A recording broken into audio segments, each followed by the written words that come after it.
future.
Edgybat has entered chat.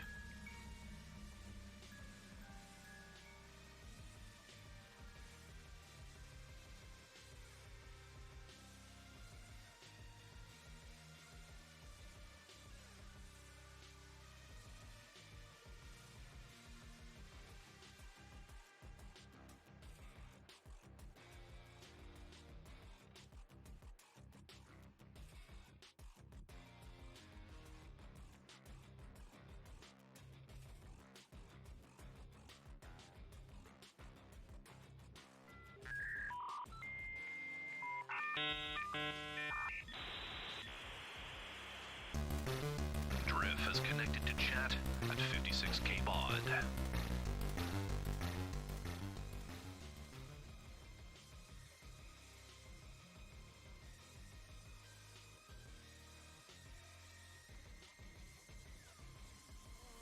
Look, everyone, hide your manga.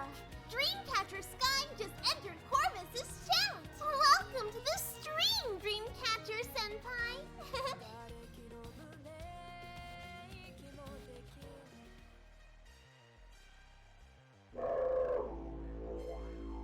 Throw some shrimp on the Barbie.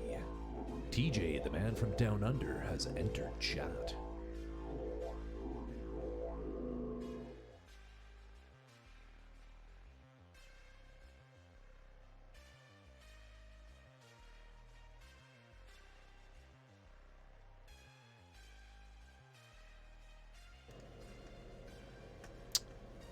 Lame.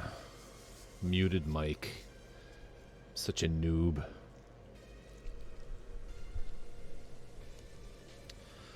Thank you, Etchibat. I need, I need my pro streamers to tell me what I'm doing wrong here. Happens to everybody. Yeah. Sure. Sure it does. Complete stream fail. I'll be on that subreddit tomorrow. It's Friday. Hooray! I hope everybody's had a wonderful week. Edgy! What is that? Tiger's Den Moose. I love that emote. Touches me right in the Canuck feels. Drift. Welcome. Welcome, everybody. Hello, hello, hello. Welcome to the first of the streams on which we'll be doing some crazy resin kits. Drift is here for the spoons. Aren't we all? Just... Sorry about those, Drift. Just put those over there for now. We'll just put those over there.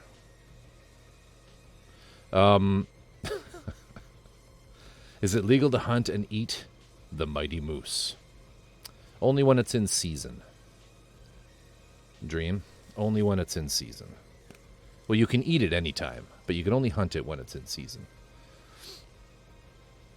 It's okay. It's a bit gamey.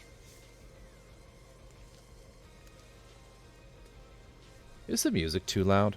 I don't know. I think it might be too loud. Could just be that it's loud in my ears. I'm trying pretzel for a change. Because apparently, pretzel rocks. Anyway, funny story.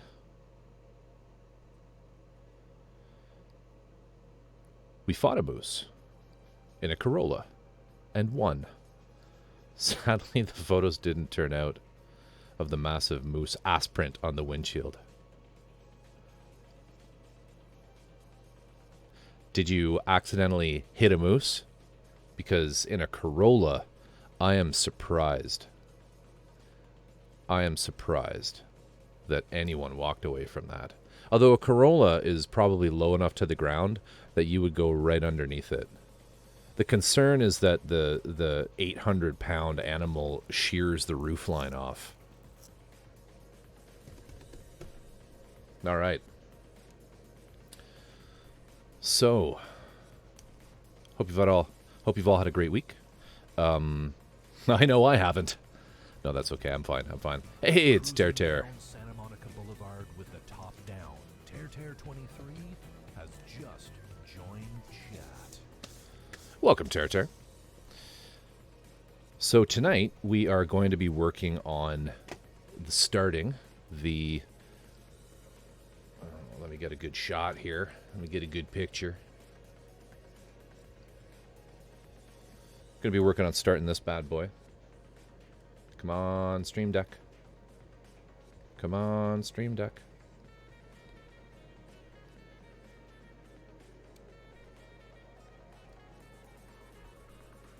There we go. We're going to be working on the Schnabelgun. The Schnaub. I don't know why I have to say that with like a Dieter accent from Saturday Night Live, but I do. Yeah, tonight we are going to build the Schnabelgun. Now it's time we dance. Broop, broop, broop, broop, broop. Yeah, so we're going to be building this. Or starting it. We're going to weather the fuck out of it. Yeah. I was working a little bit on getting it pinned last night on the All Work No Play stream while listening to some funky Euro beats. And I gotta say, it's rough. It is a rough kit. It is a rough kit, Luca. Might be time for a remaster. But that's okay. We will proceed regardless. Paint it Pepto pink. You know, it's funny you mention that because Luca, the sculptor and man behind Kallamity, he actually has a whole army of Maschinenkrieger that he has actually painted Pepto pink. It's Luca's pink Maschinenkrieger army. And he very occasionally will paint them on his YouTube channel. And it's fun. It's all hand painted. He hand paints everything. None of this none of the hairspray chipping or anything like that. It's all just hand done. And they look great. They're really fun. I will not be painting it Pepto pink though, only because Luca's already done that. So I don't want to feel like I'm copying, you know. Yeah, Dad saw it at the last second, so Mom did her best best brake test she could. Moose went thump thump, and it wasn't on the car anymore. Lost the passenger side mirror. Body shop didn't believe the range of the Moose's hit. Yeah. Corolla fixed most of the dents as we limped to the nearest town. Well, that could have been a lot worse. I've heard stories of people running into Moose, and it usually does not end well. We learnt that night when talking to friends on CB radio to say, and we're okay. After we say, we hit a Moose. Moose usually wins. In that case, it was seemed like it was a draw. I painted my power armor in Fallout 4 pink. I call myself the bright pink menace of the Commonwealth. That's awesome, Dreamcatcher. That's awesome. So, let me get some of these pieces out here. Yeah, don't. It's a bad idea. It's a bad idea. They're a lot bigger than you think they are.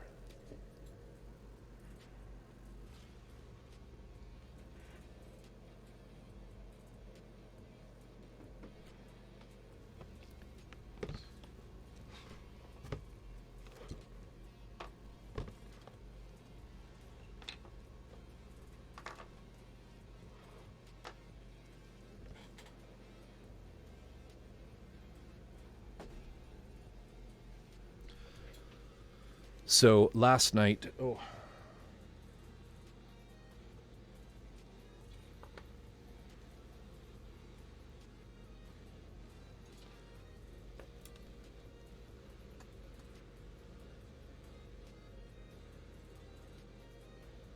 me get off of here.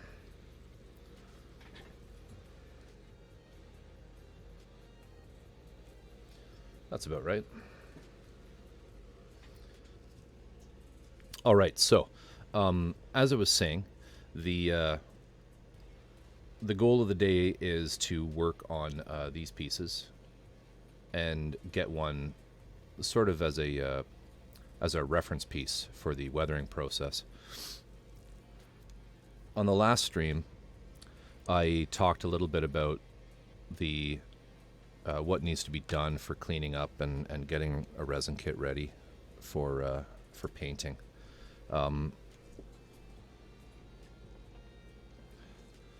Basically, just a quick recap, you're going to get all your resin parts and you're going to clean them up as best you can, either scraping any mold lines or, of course, cutting off tabs, sanding bits that need sanding. Any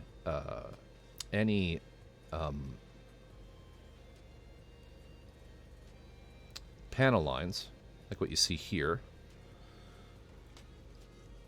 that are too shallow, you're going to want to re-etch those or recut them with your chisels. Rescribe them, we'll say. You're not really scribing though, because they're already scribed, but you're just detailing them out a bit more so they're deeper. And there's definitely a few on the gun here. Like these are probably a little too light. After a few coats of paint, might not look so great. You want fairly deep panel lines so that they hold a lot of pigment, and you get the real dark lines showing up instead of lighter ones. I'm going to warn anybody who's really into to Gunpla and anything from Bandai. This is like a completely hand sculpted model, 100% hand sculpted. It has all of the things that you would expect from something that was hand sculpted, like weak, uneven panel lines. You look at these. That's, I guess, supposed to be a vent of some kind. It's like completely uneven.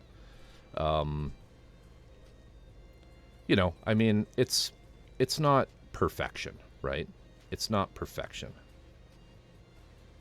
And maybe that triggers some people, but it's the reason why when people are doing up Kallamity models, they make them look like that, instead of, like the double Zeta I just built, right?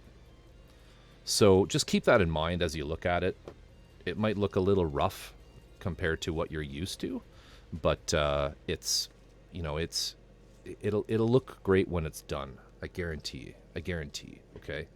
But that's what you get when something's handmade. There may be flaws, and in this case, there are quite a few flaws. And to Luca's credit, this is his first. I believe this was his first official release. Like, this was the Schnabelgun, I think, was the first big kit that was available from Kallamity. So this was, I believe, done. I want to say like in 2002 was the first edition, and then what he did is he changed a few parts here and there as he re-released it. The other thing that I will mention is, and shame on you, Luca, I think he lost his original masters along the way, because I very much believe that he had to break apart one of his kits in order to make these pieces.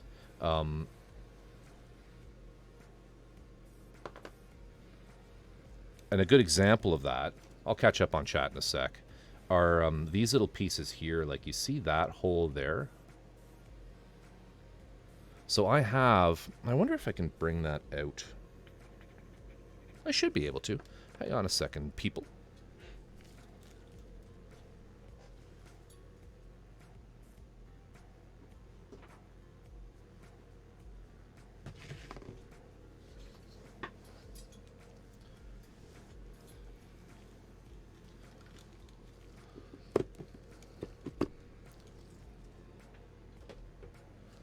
Let me see if I can find an equivalent part.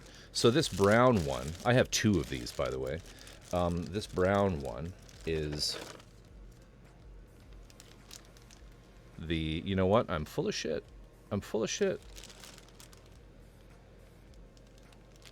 Huh.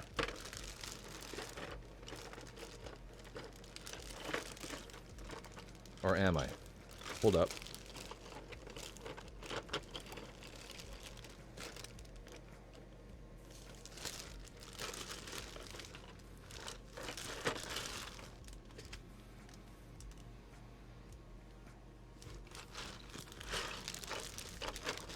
Where is that piece? No. No.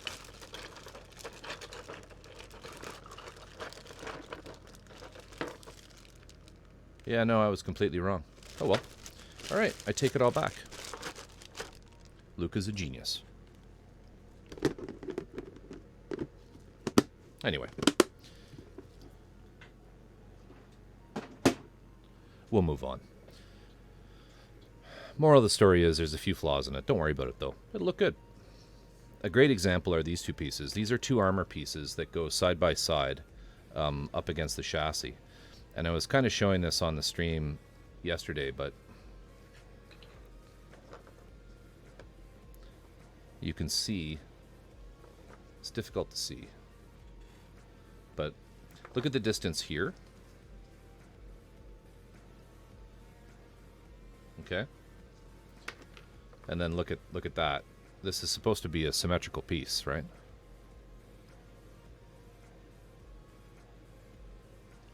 And then these two end bits,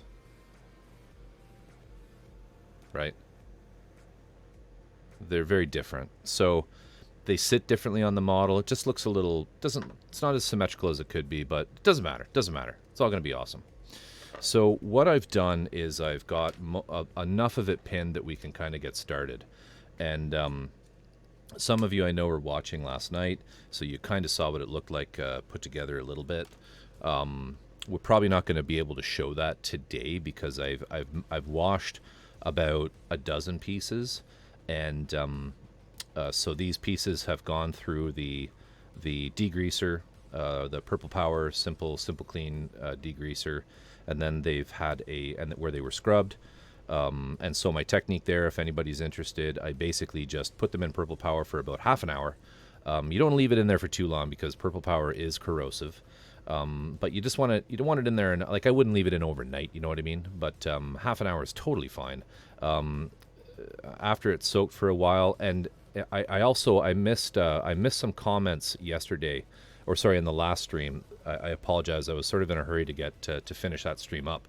But TJ, you mentioned is an ultrasonic cleaner. Hey, Darth Necromancy.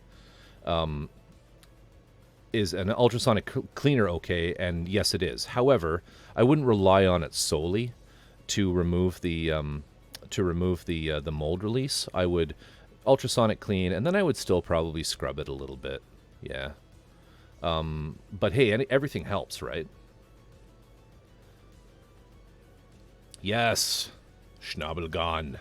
So these have been cleaned, and they've gone through the Purple Power, scrubbed after the Purple Power, then rinsed and put in with just some Sunlight dish detergent and cleaned again, because degreaser is weird. You use a degreaser and then you kind of feel like you need to wash the degreaser off. So I do that too, and then they're rinsed, and then from that point on I don't really touch them again until I've primed them, if that makes sense. Like, you don't really want to handle this because you don't want to get the oils from your fingers on the resin, because you have to remember, even if you're spraying with a lacquer primer like this, lacquers, even though they're really hot and they're in lacquer thinner, there's a hot solution, they don't chemically bond quite as well to plastic as they do to resin. Sorry, they don't chemically bond quite as well to resin as they do to plastics. So you do still need to take a certain amount of care and making sure, even if you're using a non-acrylic, like, super good lacquer like Mr. Primer Surfacers, you still want to take care not to contaminate the surface before you put on your thinner, or not your thinner, sorry, your primer. So these have all been done. And I'm going to kind of cheat a little bit with this build, mainly because I forgot to go and get brown, Mr. Color. But the process we're going to use is we're going to do some chipping with these products, as well as the old standby. I'll show you guys, because I haven't done this since way back when I did the Waldo on stream, or some of the Waldo. I sort of shelved the Waldo for a little bit. It'll come back, but not for a while. Good old hairspray chipping. That's right, hairspray. Tear. Hairspray. But yeah, Tears are 80s girls, so I can only assume hairspray will trigger some emotional response. Anyway, so what I've been doing is these parts that have been cleaned, I'm putting on a coat of gray Mr. Surfacer. The idea there is to find any flaws that I may have missed. The higher the hair, the closer to God. See, there it is. Because when you're filling bubbles and things like that, you do tend to like not really see what you fix. Like, and here's a great example, right? I thought this had been sanded appropriately, but there's still a high spot here that needs work. So I'll be resanding that, repriming it quickly. While I do that, I'll prime some of these other parts as well. And then once the primer's on there, and this is where I'm kind of cheating, is I'm actually just going to use another coat of primer, but I'm going to use the Mr. Surfacer Mahogany. All right. TJ, everybody, I'm really hoping to actually do proper weathering on stream tonight, so you'll get it. You will see how it all works for sure. Lots of people see it as a bad method. Well, we shall see. And yes, Trev is correct. Forget those people. They don't know what the fuck they're talking about. Yeah, that's exactly right. That's exactly right. And you know what, TJ? You tell those people that Drift said so. Maybe don't bring my name up, though. So the idea with the chipping method, right, is you basically you're getting a good solid layer of base paint that is and you tell them Etchybat said so too.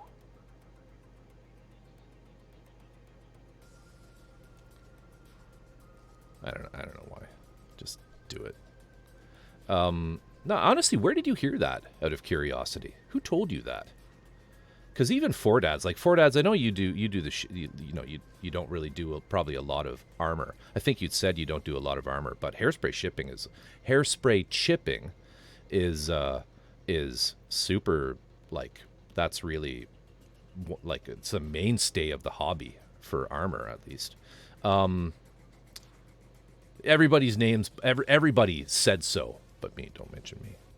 Don't mention me. Maybe actually link them my stream and tell them to follow me.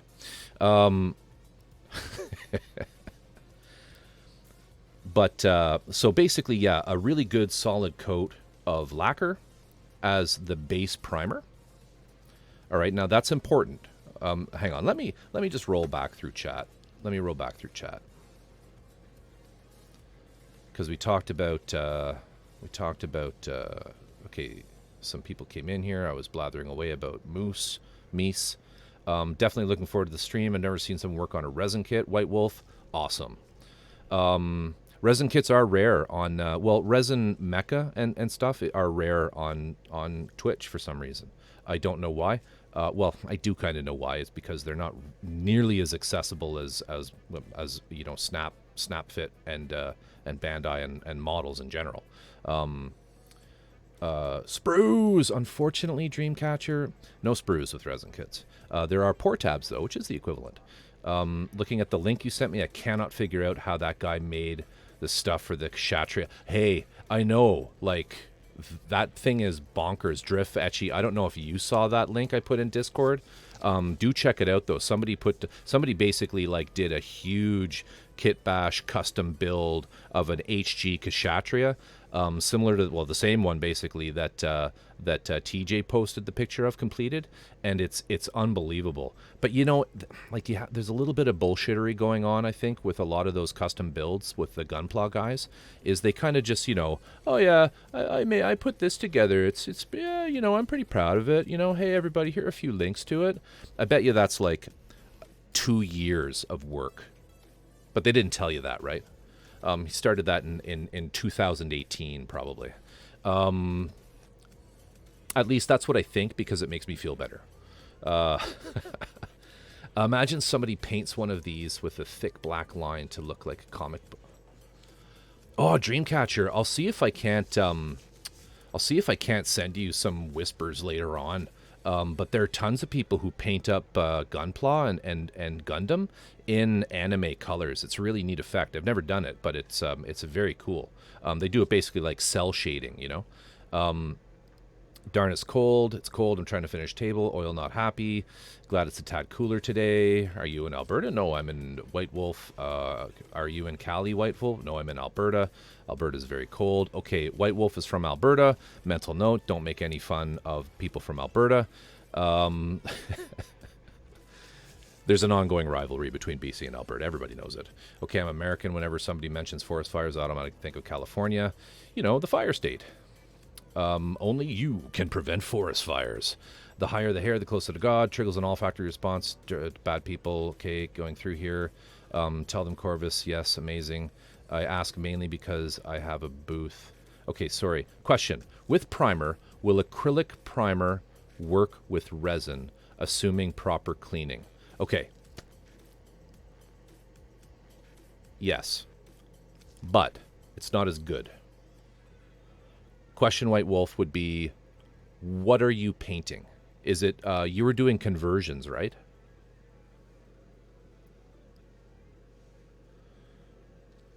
I mean, hey, there's nothing wrong with acrylic primer, but you just have to remember, yeah, okay, conversion kits, perfect.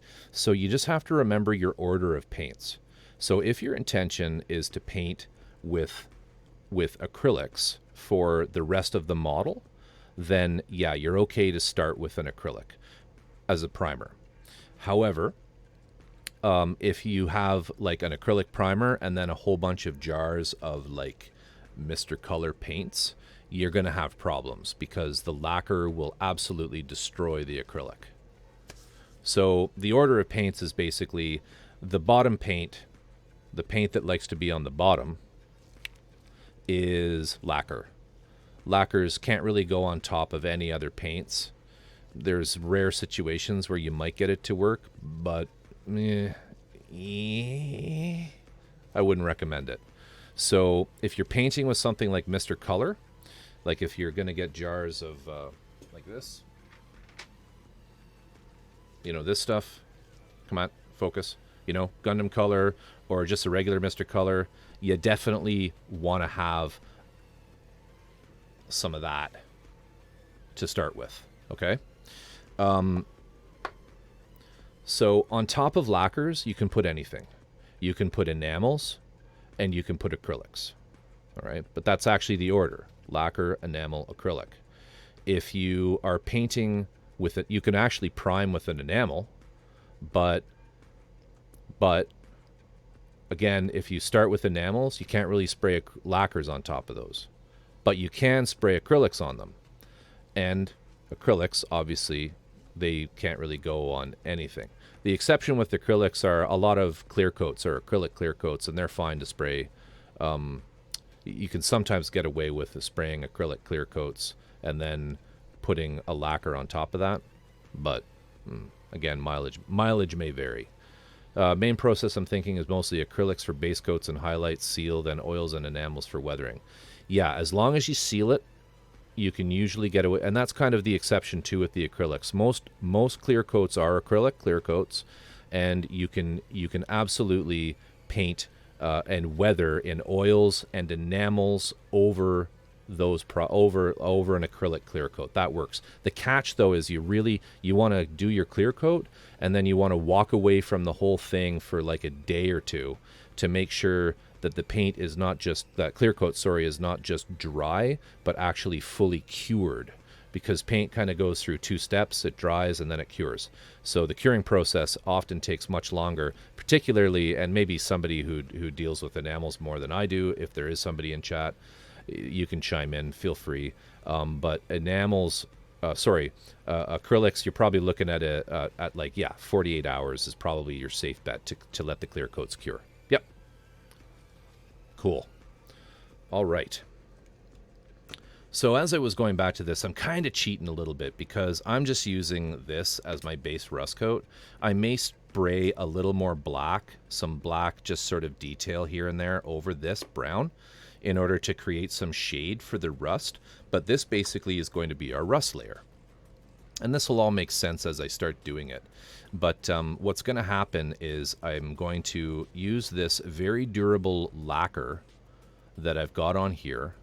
And if you're doing hairspray chipping, right, like I highly recommend that you spray. And when I say hairspray chipping, just so everyone's clear, that includes these products. This stuff is just expensive. This stuff is just expensive hairspray with a hobby label. It all works the same way, right?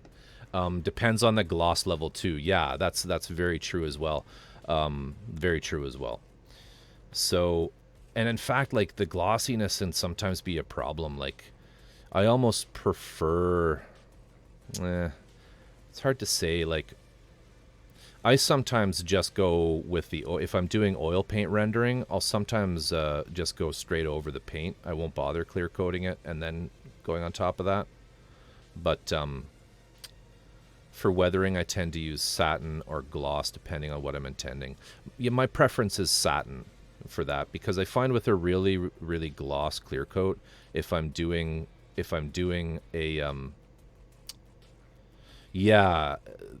so Four Dads probably knows a bit more about enamels than I do. I don't really use a lot of enamels. I tend to just stick with lacquer and solvent-based acrylics and water-based acrylics, as you'll see. So carrying on though, so you want a really durable paint as your base layer when you do hairspray chipping, and you'll see why. It's because you'll spray the layer of the chipping fluid on top, be it this or hairspray, and then you're going to paint over that, and you'll let it dry, and then you'll take almost like a dry brushing paintbrush, you know, a heavy bristle one like that, a coarse one, and you're going to start kind of worrying away the paint where you want the chips. All right, but the problem is if you use a base that's an acrylic, it's not going to be very strong, and you might find that there are situations where your first layer of acrylic goes, and then you keep going a little bit, and because there's some overlap on where you just chipped, you pull out some of the rust layer too, and you can see the gray primer. So yeah, you don't want that to happen. So I recommend if you're doing any kind of weathering this with these techniques, start with some kind of base that's based on either a lacquer or an enamel. The big Briegel that I showed off on stream like 3 weeks ago, that huge mother of a resin kit, that was based in Tamiya, the gray Tamiya fine primer, and then on top of that I went with Humbrol enamels as my base rust layer, and then acrylics on top of that. And my favorite acrylic for I got to get the right bottle here, for doing weathering with this way is the Tamiya stuff. It just works really well. But TJ, if you can't get Tamiya, any acrylic works well. These fluids and the hairspray, you have to use acrylics. They do not work with enamels or they don't work with enamels or lacquers. Obviously, those paints are just too strong. So, and it should say on here somewhere, I'm sure it says acrylic only.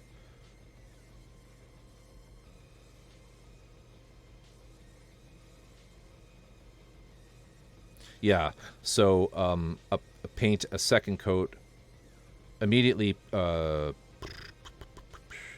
Paint a second coat after it's dry, and then paint a second coat of the final color using the acrylic paint. So acrylic paints, all right.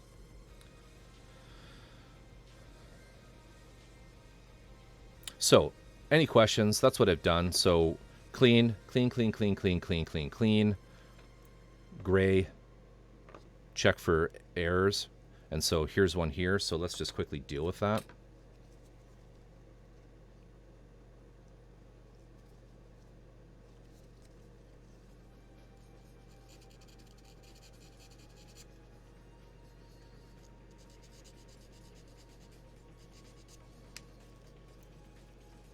So a little error there, and then over here. There's just this weird thing where when you're cleaning up parts like this, you miss a lot of flaws. You just don't notice them until you've primed it. So prime and then reinspect your parts. But we're really only going to do a couple parts tonight, because I'm hoping to kind of show you the whole process a bit. And I may be a little out of practice, so we're just going to do one piece, and if it really sucks, we'll just strip it and do it again on the next stream. So yeah, I'm just sanding these funny spots. Oh, and also, don't do what Corvus does. Wear a respirator. Full disclosure, I totally wear a respirator when I'm working on resin, when I'm doing the main sanding. Like you guys who were watching me on the All Work No Play stream last night, I did have a respirator on for most of that. I don't bother when I'm just drilling, but if I'm sanding anything, yeah, then you want a respirator. A little bit like that, it's not gonna hurt me. But so we're just gonna basically make sure that we have a good finish, and then we will a good smooth bit here. Yeah, and then we are going to hit that again with the gray, right? This is a neat part because it has this texture on it that's pretty cool, because I think it's supposed to be like cast iron. Now I've kind of damaged that down here, but I don't think it'll affect it too much. All right.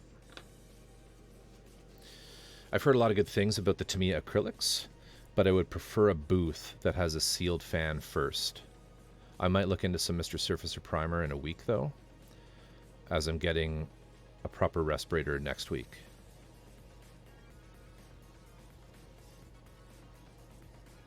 Yeah, so I've never tried... what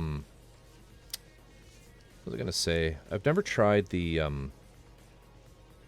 there's a line of Mr. Color, I think, that's...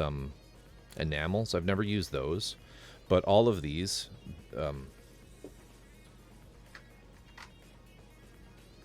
so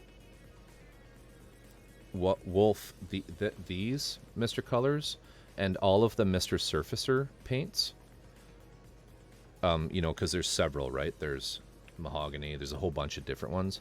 They're all lacquers, and you absolutely need a spray booth. You don't want to paint with these in your house with just a respirator. You have to have a spray booth for lacquers. Just avoid all lacquers if you don't have a spray booth, or if you're unwilling to paint outside. Yeah, because you'll just gas your house. Lacquers are super noxious. Cheap folding spray booth is exactly what I have. I do have an inline like 800 CFM booster, so I have a lot of extra suction, which is why you don't really see me wearing a respirator when I'm spraying at my spray booth. I really just don't feel I need one there if I keep the materials in. Some people might disagree, but whatever. This is a non-judgmental stream. You do you, I'll do me. But yeah, there's a lot of suction. So, and yeah, you can make them out of a cardboard box. I've seen lots of people buy just an old fan from like an old, you know, what do they call those? Like an exhaust hood for over a cooktop, right? And yeah, they build them out of those. Whatever works. You just want to make sure you're sucking out all the fumes. And if you're concerned about it, then suck out the fumes while wearing a respirator as well. But the Tamiya like the Tamiya acrylics, these I would probably want to wear. You'd want to wear a respirator with these. Otherwise, you are in theory kind of like you're kind of you're going to be aspirating some stuff that's not very good for you. Especially if you're painting big like conversion kits, because it's not like you're working on a little mini, where you're just spraying little tiny bits. Because I've seen mini painters paint tons of stuff without any kind of spray booth or respirators, and I mean that's fine because you're just putting a little dot of paint here, little dot of paint there, little dot of paint there. Good, now back to the brush, right? But if you're painting a huge real grade or MG conversion kit, you're going to be spraying all the time. You should get a spray booth. But anyway, these Tamiya paints, they're not the greatest to paint with a brush, unlike a lot of other acrylics. They're not really designed that way, but they are designed for being run through an airbrush, and they work really well.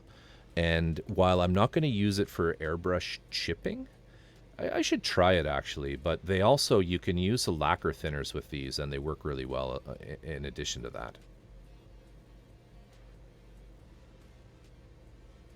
Anyway, yeah, beer cartons and high volume fans. Yeah, you can go super ghetto. You can go super ghetto with your airbrush booth. You don't need to buy, one off of Amazon or wherever if you don't want to. If you're a little crafty, like I said, you can go on to Craigslist and find an exhaust fan for your an oven range, and you can build one out of that with cardboard. Plastic spray booth is easy to get a cloud coming out of it.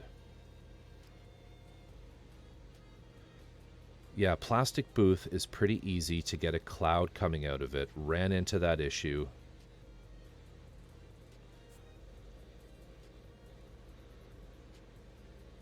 I'm not sure what you mean with what issue, but that's fine.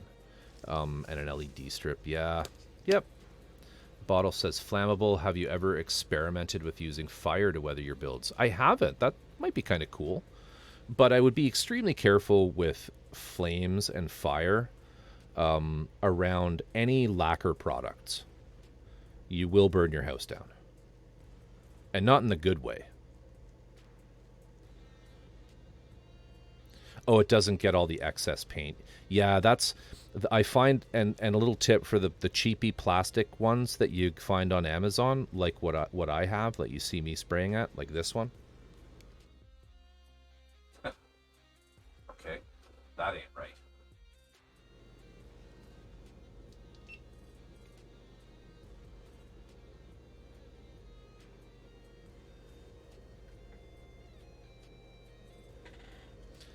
I hope we can get this working. Stupid GoPro.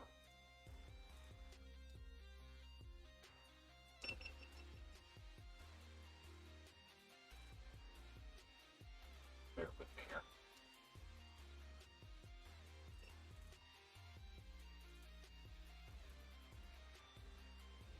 That's better. Anyway, that one that you saw there, it looks familiar probably because they're everywhere. But the little tiny fan, little tiny, CPU fan type thing that's in the back of it, it's pretty weak. It's pretty weak.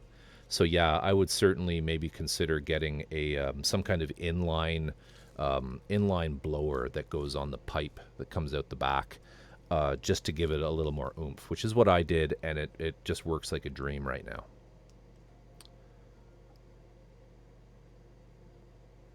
Yeah, my filter is nasty.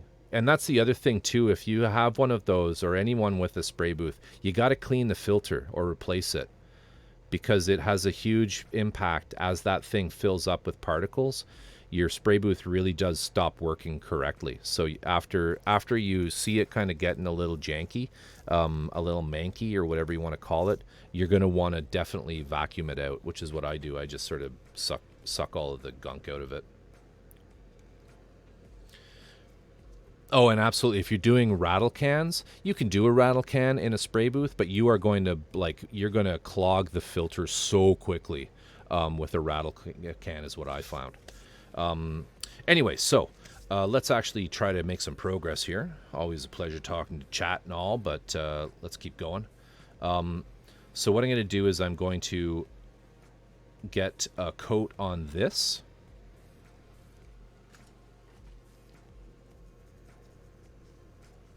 Going to get a coat on this. And that must have been some kind of pigment that was on that brush. We'll just clean that with some alcohol quickly. And we'll put some primer on a couple parts, and I'll just demonstrate sort of the three different products we have for hairspray chipping.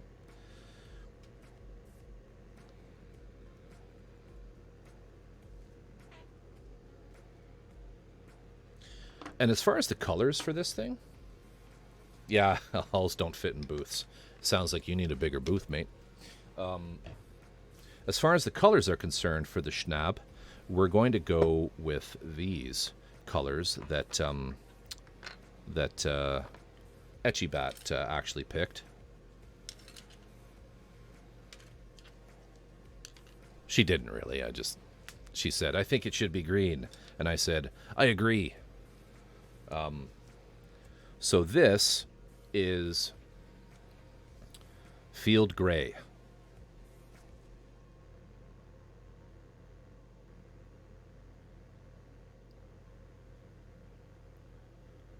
All right. And I thought of putting in some accents. I'm not going to do like an actual camo pattern, but I wanted some, like, maybe a stripe here and there, or there, sorry. Like, I really like the look of this guy here. And now I'm not just going to copy one of these, but I like just sort of the solid color look. I don't want to do a real modeled camo. Mainly because I'm coming out of 2 huge projects, and I'm kind of, you know, and fuck, here we go, right? Here it is, everybody. Corvus Oculum. Yeah, I want to get this done quick. This is just a quick little build. We'll just do this real super fast. Feel free to mock Alberta. We don't mind. We mock it too. But I like the sort of the simple solid color feel to this, but I want to do something like this on it, with some stripes and things like this etchy, you know, just to give it a little bit more, just to make it kind of interesting. Yeah, there's a good, like, that kind of thing there. Get that sort of thing going on it, you know. This is the back of the green one. And it looks like he hand painted the numbers, so we might even take a crack at that. I'm pretty good with a brush. I don't care what Unpredictable says. I'm pretty good with a brush. I can do it.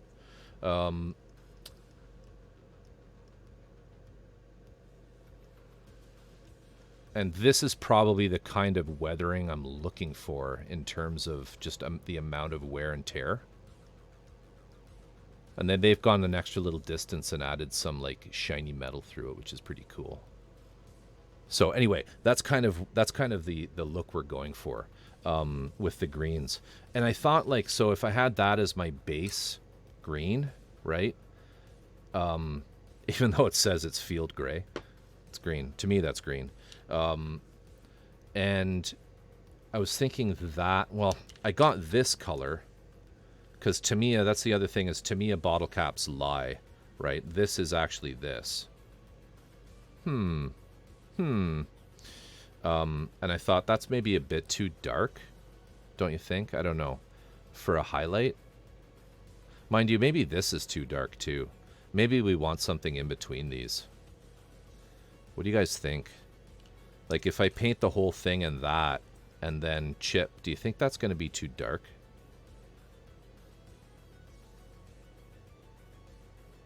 It does, doesn't it? I'm thinking that now. Bora. Welcome, and thank you, sir, for the big resubscription. Much appreciated, my friend. Much appreciated. Bora coming in with the 2-month sub. Thank you so much. Thank you so much, my friend. No place I'd rather be. Doing well, Bora. Doing well. We have just started working on working. I use the term very loosely. We have just started to talk about building this guy here, the Kallamity 1/144 scale Schnabelgun, which is a full resin kit. So yeah, I think what I'll do is I'll probably mix a little bit of these two together. Or maybe I'll mix maybe a little bit of this one into this. Although maybe I should just not use this color. Maybe I should just not use that. You know what I'm saying? Maybe I shouldn't use this one. Fuck it. You know what I mean? Like this here? Fuck it. You're dead to me. You're dead to me, Field Gray. Instead, we'll use that. And maybe an even lighter one of these. Because that's the other thing to remember is... that's the other thing to remember is, like, you're not even named right. You're green. To my eye, you're green, and you're saying you're Field Gray? It's bullshit.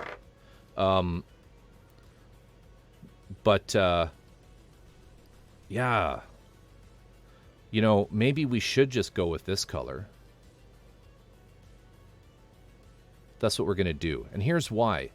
When you're doing a lot of weathering, when you're weathering the fuck out of something, to overuse an expression, you have to remember there's going to be a ton of pigment, oils, washes, filters, all kinds of shit on top of this. And don't come at me, Four Dads, with your like military color, knowledge. No. It says gray. It should be gray. I'm just teasing. So maybe this is the best approach. So let's just start with this, and we'll see how it works out. But I do think for an accent, now this one, which I thought, well, I'm going to make this because the dead color, right? That's more contrasty. But maybe this now even needs to be lighter. So that's fine. We can make that. Field Gray equals olive drab. I believe you. I believe you.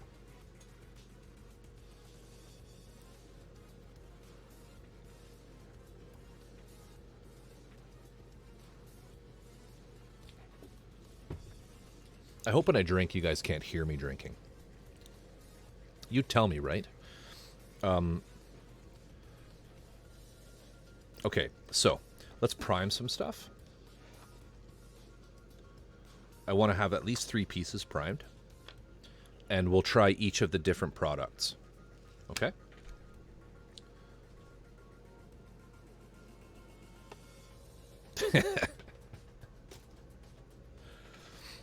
I don't know. I need to test that. I need to play back the VODs. Let's see. Thought I heard a swallow. Yeah, I bet you can. I'm kind of one of those people that's kind of a loud drinker, you know?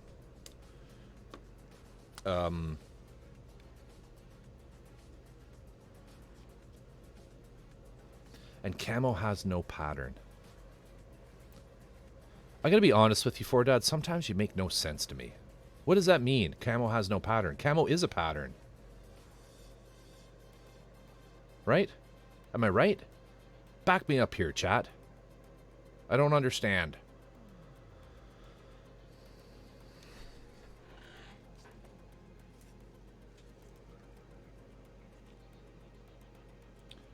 These pieces are... This is the other issue you have with resin kits, is some of the parts are pretty heavy. I know, I don't understand, Four Dads. What do you mean? You're so confusing. Yeah, so you'll find with a lot of resin parts, even though you pin, it doesn't... It's hard to grip them because the big heavy parts tend to move around. Millions of dollars when developing camo patterns. If camo isn't a pattern, then what is it, a theme? Ooh, Four Dads, you're outnumbered here. Camo isn't a repeating pattern. Well, I mean, does the term pattern imply that it repeats? Is that what the problem is? Okay. Muting.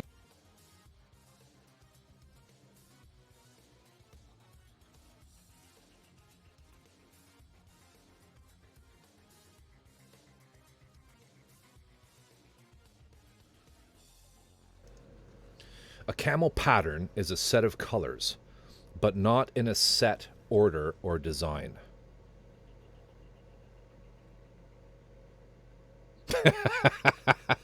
Drift.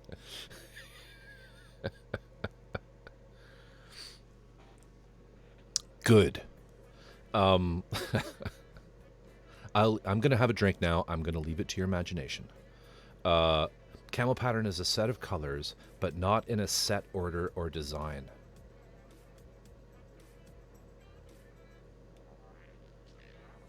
All right, camo is a pattern. Let's go over here and do this. I'm specifically picking these pieces because they're armor. A lot of these parts, they're not going to have a lot of the chipping done on them. I don't like chipping the metal like engine parts because I find they just look better if there's more of the metallic colors. These are going to be coppers and silvers and dark steels with just a lot of wash and a fuck ton of panel liner type effect, like oil washes in all of the crevices and everything to make them look really, really dirty and grungy.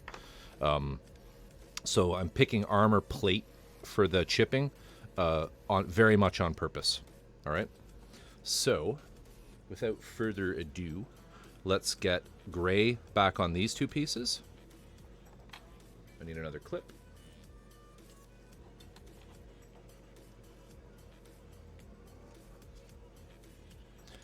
We're just having you on, Four Dads. We're just having you on. Just having a lock. All right.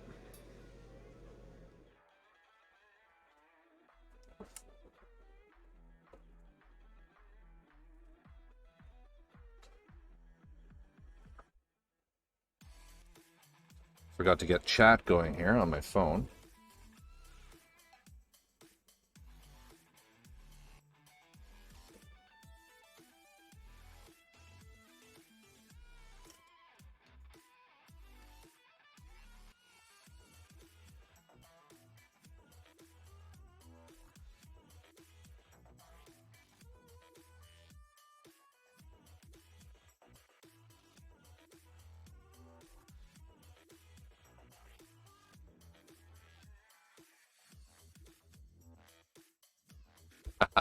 So you have camo PTSD.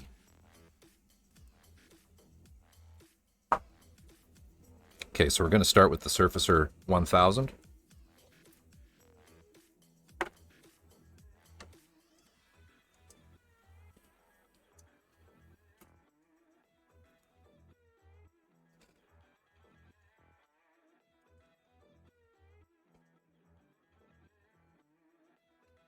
Good morning, Jack. How are you?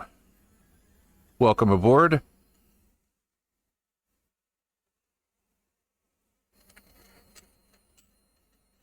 Tonight we're discussing the merits of the word pattern and how it applies to disguising vehicles into terrain.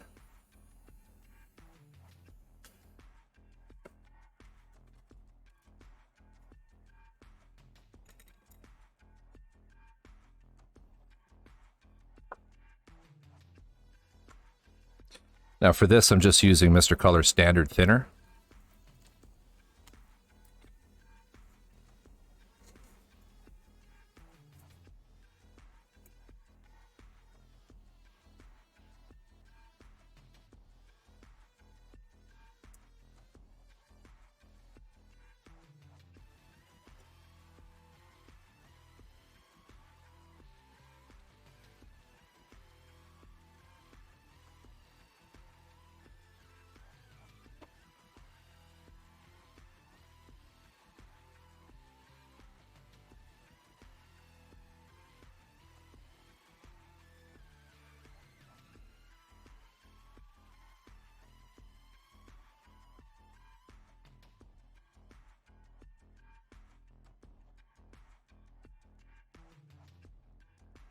My pizza was just delivered by a guy in a long black rubber apron.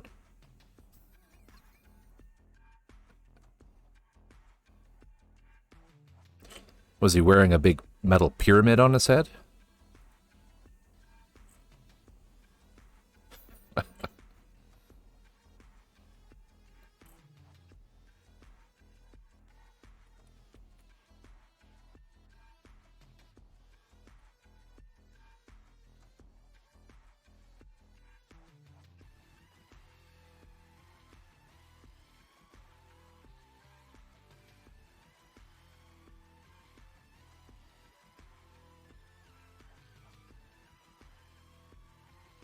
Okay.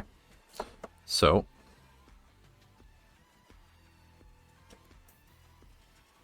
That's right. Chef's table. Chef's table. Let's blow any dust off of there. And we'll just reprime these parts I sanded.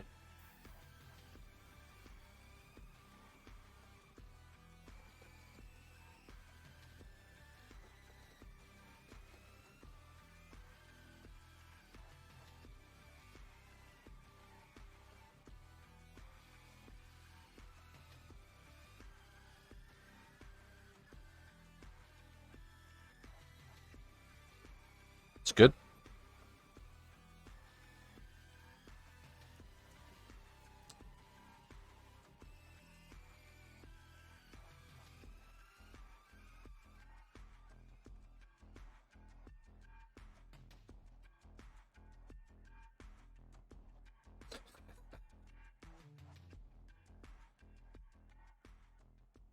All right.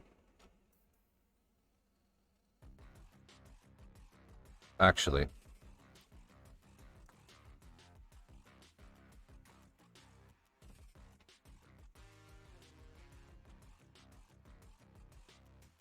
probably easier to hold this with this pin. There.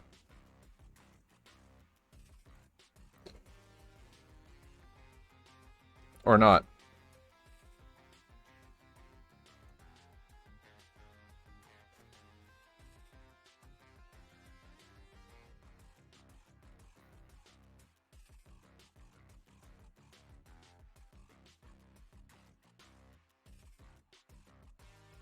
So I just kind of put a light coat of the thinner all over first.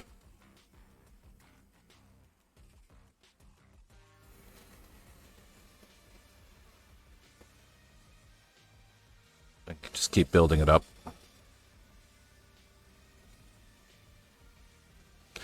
All right, Dreamcatcher. We'll see you in a bit.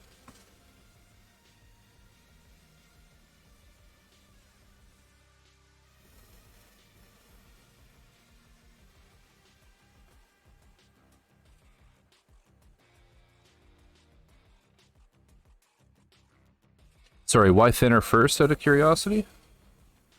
Sorry, I meant to say I put a thin coat of primer on first.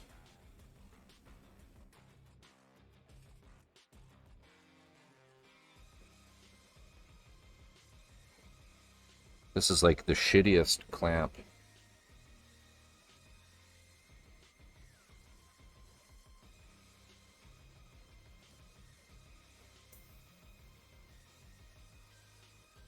Yes.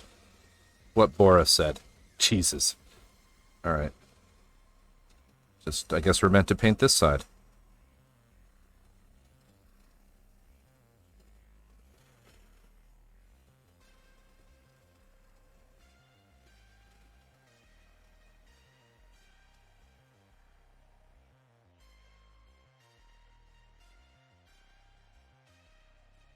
Some shmoo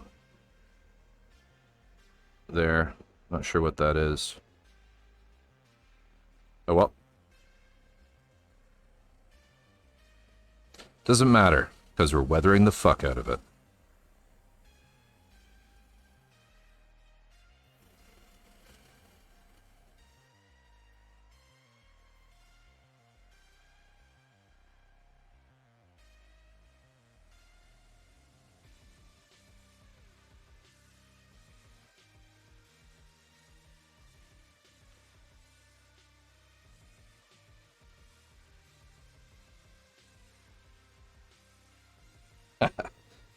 It's ridiculous. All right.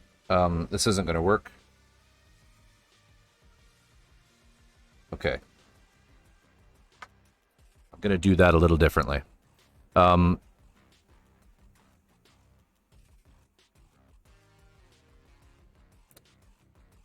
So, White Wolf, do you mean why do I put the thinner in the cup first and then the paint after? Is that what you meant? If that's the case, it always put your thinner in first and then paint on top of that, because it stops the paint going right down into the nozzle, and then your first blasts of paint are completely unthinned, and you can clog the airbrush. So start with the thinner. If you're mixing in the cup, start with thinner and then add the paint on top of that, and then I just use the pipette to suck the paint in and out and in and out and in and out until it's all mixed.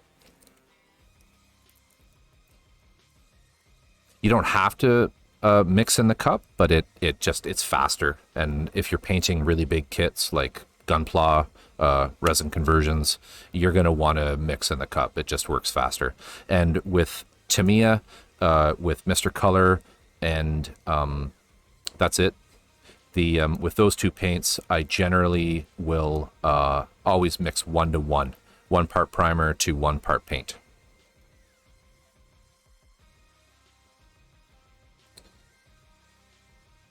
Okay, I'm just going to do it this way because I cannot get a good grip on this thing, so I'm just going to prime 1/2, and then I'm going to put it down, let it dry, and I'm going to prime the other half. Of course, we're out of paint. So then, Jack, you mentioned why am I using 1000 or 1200? It's just kind of my preference. It's what I'm used to. The Mr. Primer numbers on paints are supposed to be the equivalent of sanding with those particular grits of paper. So in theory, the 1000 would it has a bit of a coarser grain in the primer. Like the pigment size is a little coarser.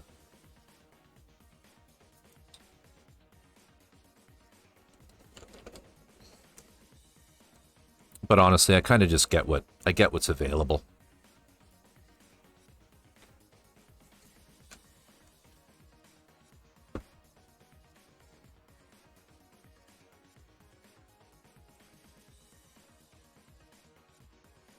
Yeah, so primer first, and then I'm just sucking it into the pipette and pushing it back out just to mix it. That's all I do.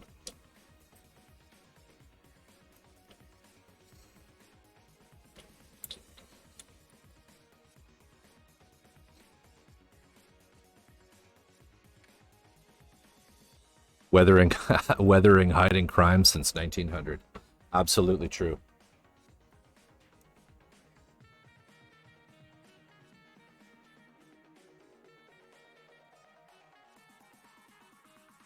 I've made quite a mess of this piece. Look at this, where I was grabbing it. We'll paint it, see what happens.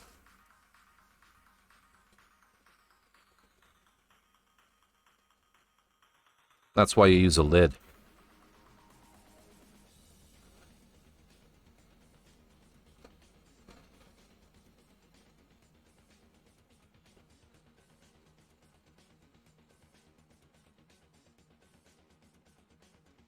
All right.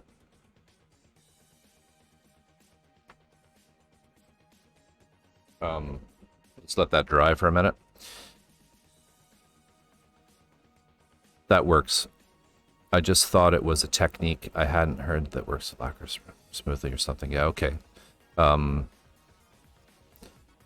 when you're painting the actual colors, you always want to just build up light coats. You want to build up your color in thin coats. But with primer, I find a thin coat at the beginning to kind of get that initial tackiness stuck down. And then I just spray wherever with primer. I pre-mix in 1 ounce bottles because Wicked needs to settle for 10 minutes before use. Okay, interesting. I've never used the Wicked line of paints. Making models, 5% build, and paint, 95% weather and hide stuff up. So yeah, that's right.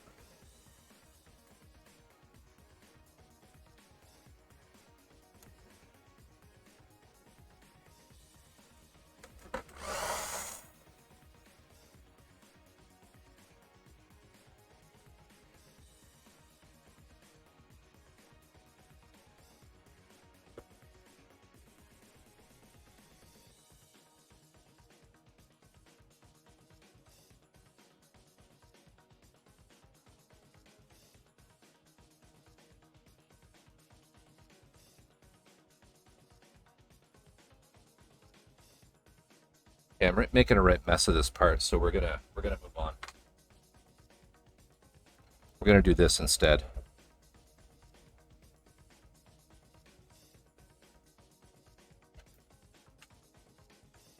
I'll have to strip that part. So let's use this one instead.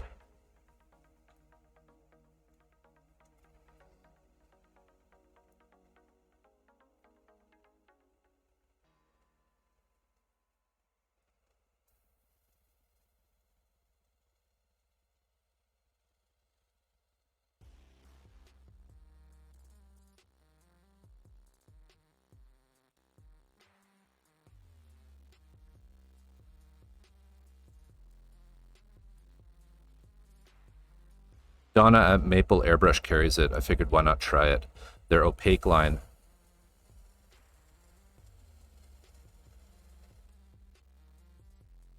Now I can already see a big line there that I missed. But we'll finish priming and we'll fix that and then reprime it. Hey, Dreamcatcher.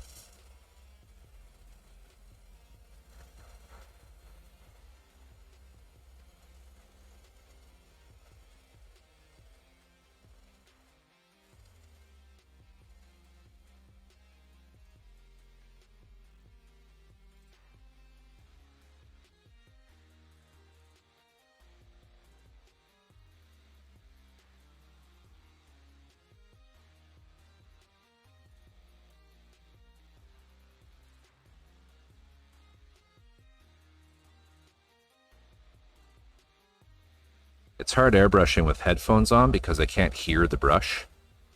So I sometimes feel like it's clogged, but it isn't.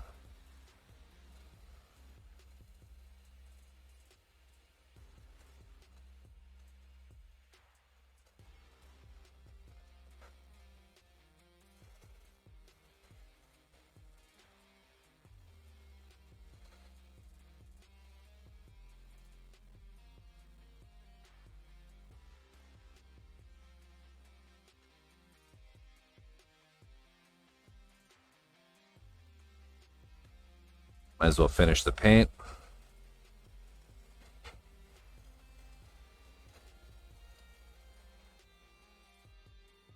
There we go.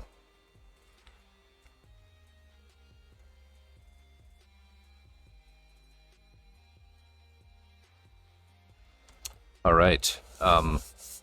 Maple Airbrush is a local shop for me. I've ordered a bunch of stuff from Maple. That's kind of like my closest mail order for airbrush supply as well. In fact, I got my Harder and Steenbeck from them. Welcome back, Dreamcatcher. Almost fell asleep waiting for the updates. That velvet voice woke me up. You're up late. Hey, King Yuchi, how you doing? How you doing?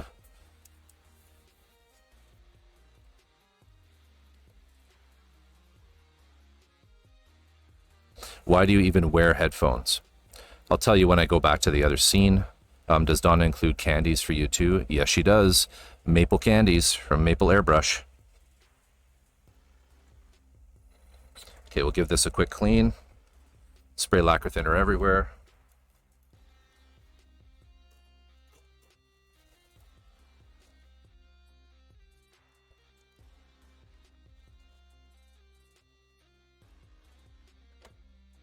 I don't think I've ever talked about it, but I find the easiest way to clean an airbrush is tear off a little piece of paper towel, lacquer thinner, just hardware store lacquer thinner in the cup. You can spray a little bit through if you want, but I generally will just wipe it out with a ball of paper towel. I throw that out, and then I put a tiny bit more of the lacquer thinner in the cup. That's really leaking. And then I just backflow, right? And then I spray all that through. It's the easiest way to clean them.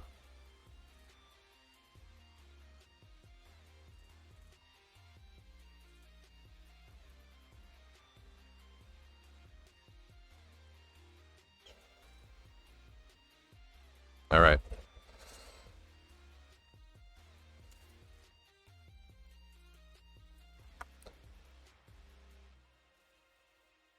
Yes, works really well. Okay. So now, back over here.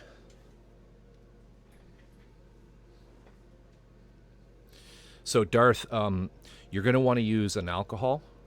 Well, it depends where you are in the world. So here, using vodka in your airbrush would be really it'd be very expensive. But in some parts of the world, alcohol is cheap. In Canada, it ain't. So you could, if you're spraying with acrylics, yeah, you can use isopropyl. Maybe not 50. I would probably go for a higher one. But yeah, in Canada, White Wolf can probably attest to it. Like, alcohol here is taxed into oblivion. So, Tear. Thank you so much for that sub. Tear23 gifting a tier 1 sub to Darth Necromancy 1. The original Dark Necromancy. Darth Necromancy. Thank you so much, Tear. Much appreciated. Cat Jam. How do I get Cat Jam going? How do I get that emoji going? I can do it on Discord, but not here. I don't know. Thank you, Tear. Big hearts.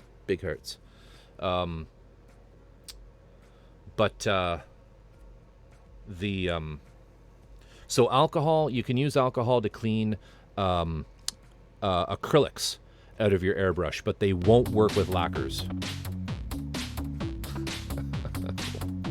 What's going on? Darth Necromancy. Thank you for the sub, my friend. Big hearts for you. Gifting a tier 1 sub to Heresy Killer. I was looking at that thinking, here's Sky Killer? Have I been saying this wrong? No, it's Heresy Killer. Thank you so much. Thank you. Much appreciated. Don't ask me why Gary Busey spits a ticket out of his mouth. Things just happen on this stream. But yeah, so whoever asked the question with respect to vodka, you're going to want to use a lacquer thinner to clean lacquers. But not this. Get like just hardware store lacquer thinner for cleaning. But don't paint with it. Yeah, look at this abomination. I just wrecked that completely. So we'll clean that off with lacquer thinner, and we'll redo it. But in the meantime, we'll just wait for those things to dry. TJ, I like having headphones on because I hear the alerts. Otherwise, I miss things like people gifting me subs, and I feel really terrible later when I look back at the activity feed and I see that I miss things. I lose sleep over it, as any good ethical streamer would. The other thing, I'm wearing gloves because these are sort of clean parts, right? That's why I'm wearing gloves, if anyone was wondering, because I don't normally wear gloves. I'm happy I got her to bed right away, learning so much to hear. Want to get better at airbrush. Awesome. That's great. There's like, see that speck? See that little speck there? That's a spider. That's a tiny little spider. It's so small.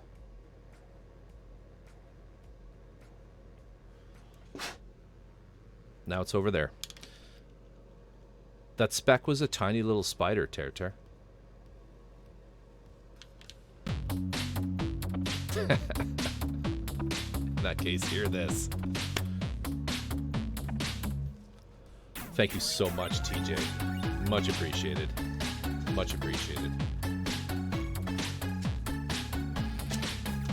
TJ gifting 100 biddies, 400 bits, a total donated. 100 cheer, in that case, hear this. TJ, etchy fat. Here comes a hype train. Too funny. Etchy fat. You guys are so generous. Etchy fat with the 300 biddies. Thank you so much. More tape. Not going to be a lot of tape on this one. Someone was asking at the beginning if there, I think it was you, Tear, if there was going to be a big tape ball. Unfortunately, no. This isn't going to be there isn't going to be a lot of masking. You'll probably be happy to know with this. Yeah.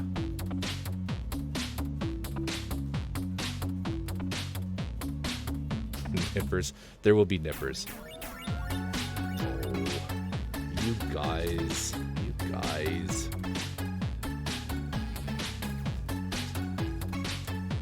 Level 1 hype train. Thank you so much, everybody. Thank you so much. Get out of the way, Gary.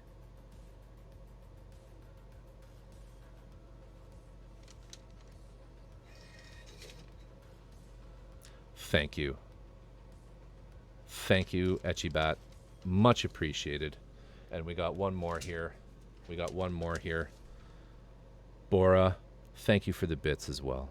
You guys are the best. Gary working overtime. Gary working overtime. Thank you so much. Taking suggestions on if we do ever replace Gary with someone else. Let me know. I'm open. I'm open to suggestions. Thank you, everybody, for that wonderful display of generosity. It means a lot to me. That Kallamity looks like a lot of brushwork. It's gonna be. It'll be interesting. It'll be interesting. Drift. Oh my god. You guys, just keeps coming. Oh shit! You're right, King Yuchi. If you're still there, just bear with me.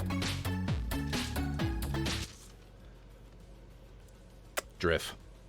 Big hearts, my friend. Thank you for that gift sub to Dreamcatcher Ski. As they say on Important Research, Dreamcatcher Ski.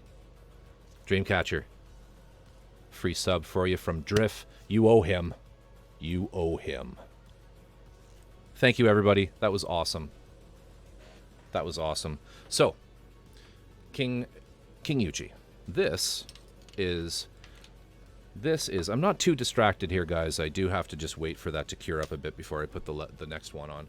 So this is a Fordham rotary tool.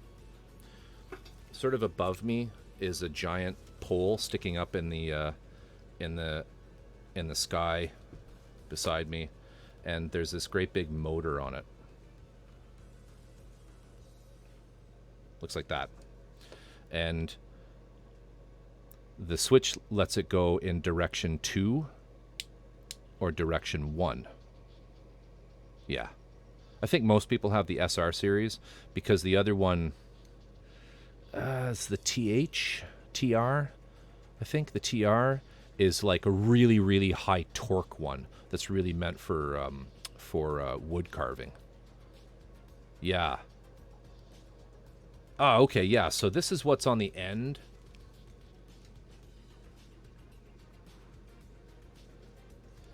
Of this.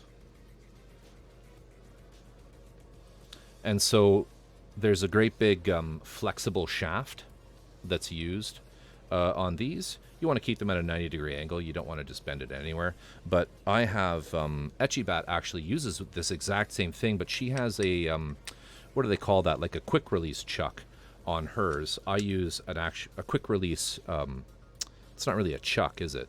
A quick release tool holder on hers. I use a chuck because I use all kinds of different sizes of drills, and yeah, all sorts of different sizes of drills, as well as I use mills, and you know, tools like this, which are just like they're mills. They let me sort of hollow out, make slots, cut holes, do all kinds of stuff, and it's an amazing tool. What I really like about it, for anybody who's used a rotary tool, what's really great about the Fordham tools is, for one thing, they'll last forever, and you can pass them down to your children, and they can pass them down to their children, etc., etc. If you have children that you want to pass things down to. If you don't, when you die, you can have it buried with you, or you can have it converted into an urn if you're cremated. All kinds of ideas there. Just let me know. Hit me up if you need any. But there is a foot pedal, and this is how sensitive it is.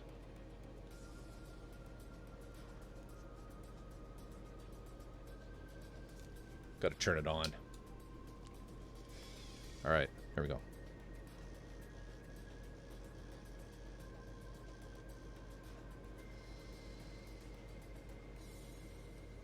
So all kinds of speeds. It's moving so slowly right now, right? So you just have a huge amount of control with them, which is what's great. Which is really really awesome for doing resin kits. Yeah, they're a fair bit of money. Like, how much do they cost in America, Etchy? They around 3? I can't remember. I paid Canadian, so I paid through the nose. You received a level 1 hype train emote. I don't know what that means. I'm going to share it. It's a dog. Very cool. Awesome. You guys are awesome. I think that's the first time I've ever had a hype train. So, a little milestone here. But yeah, and just a little chuck that comes with it. But yeah, King Yuchi, I don't know if you have a need for such a device, but if you ever do, the Fordham ones are like the best ones to get. Made in America, they are awesome. They are awesome. The SR kit is about 300. Yeah. Yeah.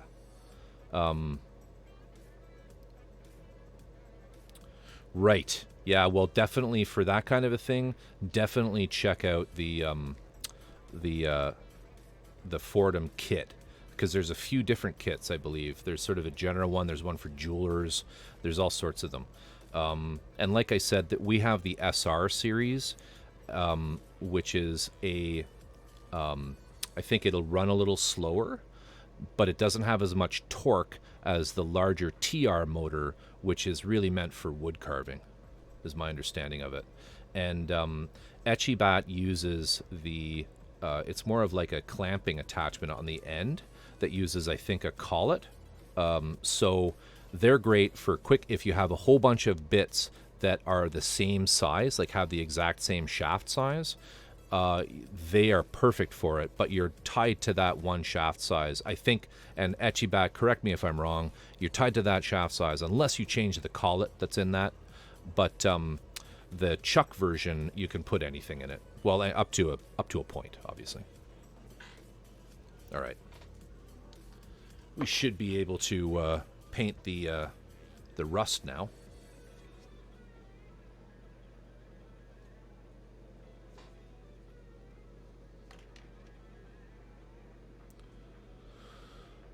Will it work for hardwoods? I mean, I'd imagine it would, but if you're the quick change is better. Yeah, jeweler bits, exactly. I mean, Fordham, I think their big clientele is probably jewelers. If I would say, King Yuchi, I would say if your intention is to work on wood primarily, you should probably look into the bigger, the one with the higher torque. It depends, I think, on what you're doing. You know, they're a great company. You might even consider calling them and asking if you'd be if that would work for you. But if your intention is to like carve hand stocks and things and do sort of intricate work with large bits, then you probably are going to want, especially with hardwoods, you'll probably want, like Dad said, you'd probably be pushing it.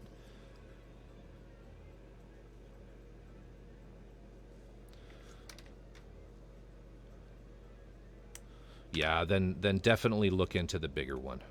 So here again is an example. I did not notice these lines. Well, I think I noticed that one, but I didn't notice just how rough it was over here. So let's fix that real quick.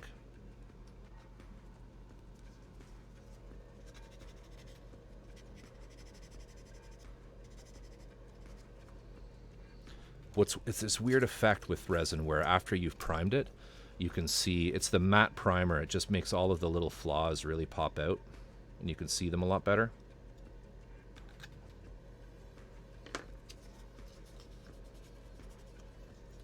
So we'll just quickly sand some of these flaws out. I'll try to pick up the pace here, everybody. But you know, this is a learning stream, so I do like stopping and talking or answering questions.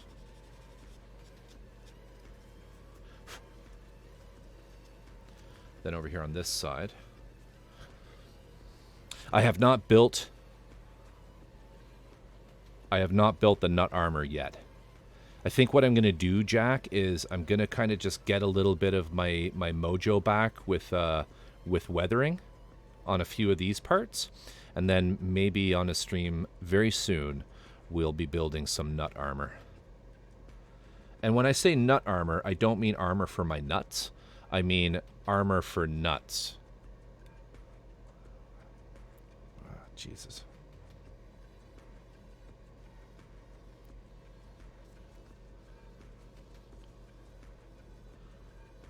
Yeah, just terrible.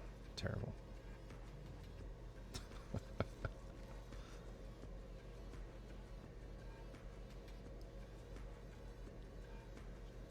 But then you're like, it is armor for my nuts because, oh, gee, never mind. But like, not like my nuts, but they're like, I own the nuts that they're armor for. But they're not like, yeah.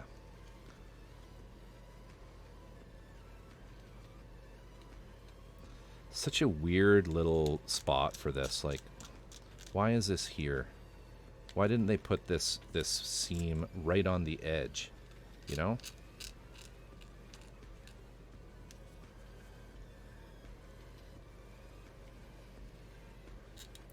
I mean, like Boris said, the weathering is going to hide a ton of the flaws of this cast.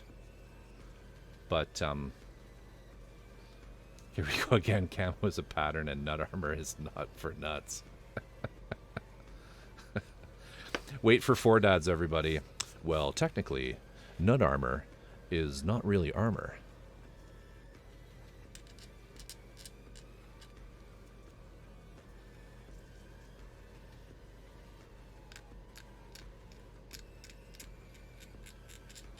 Alright, I think that should do. I think that should do. Any other blemishes on this? No, I think we're okay.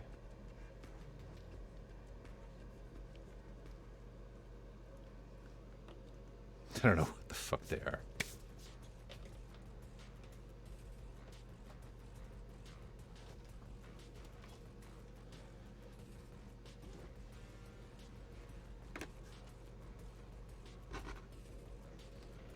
Want to be famous?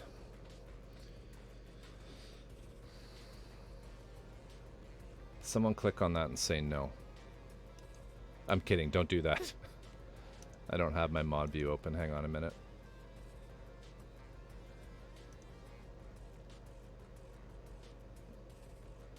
I'm kidding, don't do that. Hey, it's me. Mute, and you die. Boom.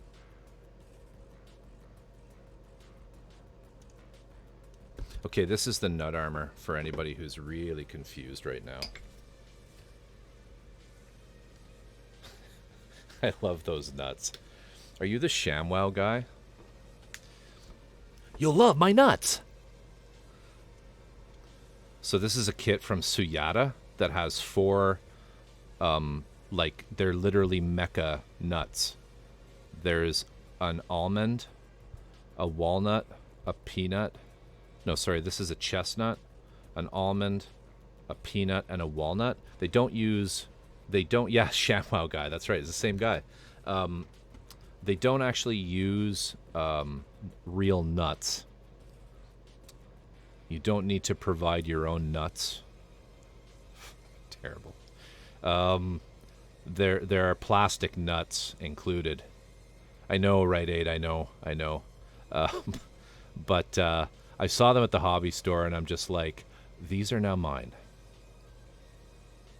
The walnut and the chestnut are Echibat's favorites. I'm really partial to the peanut because it reminds me of, you know, like the Messine mech from Maschinenkrieger. And nobody likes the almond. I mean, what the fuck is that?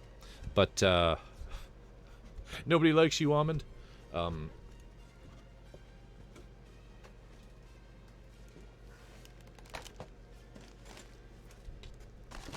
But yeah, it's a really nice kit. Like, I was kind of toying around with it a little bit, and it's really well made. Like, did Bandai do it or something? Like, it's really tight fit. It's all snap fit, no glue necessary. I was just goofing around with it. But I'm going to do a very light amount of priming, and sorry, not priming, weathering on these.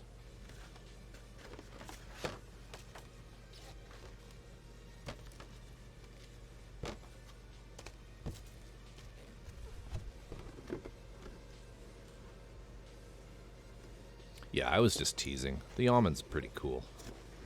I like the eyes. Anyway, that's the nut armor.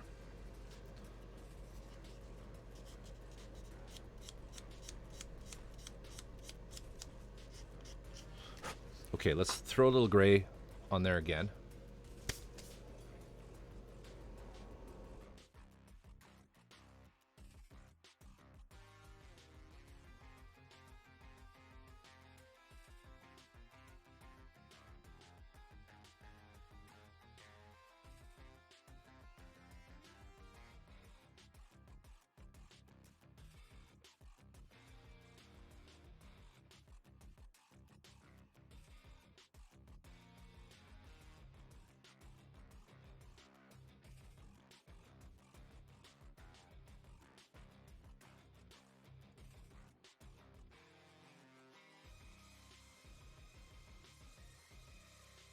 We don't need much, so we'll just mix 1 milliliter.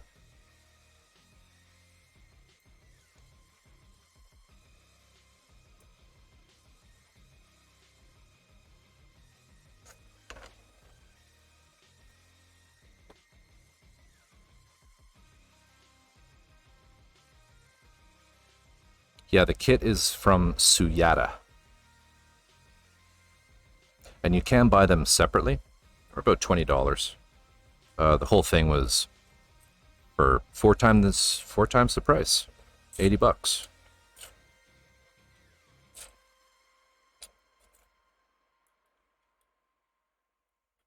Yes, I should do that.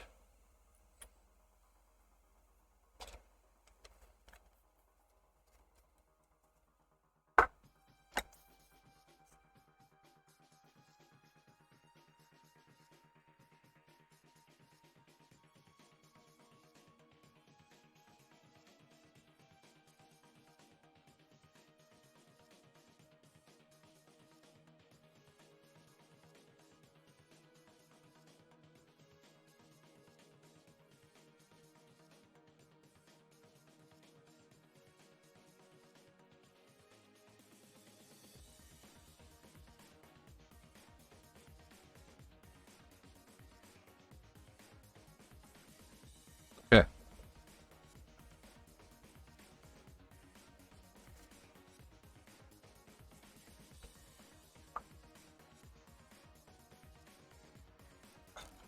Excellent suggestion. I will do that. And now let's put this back.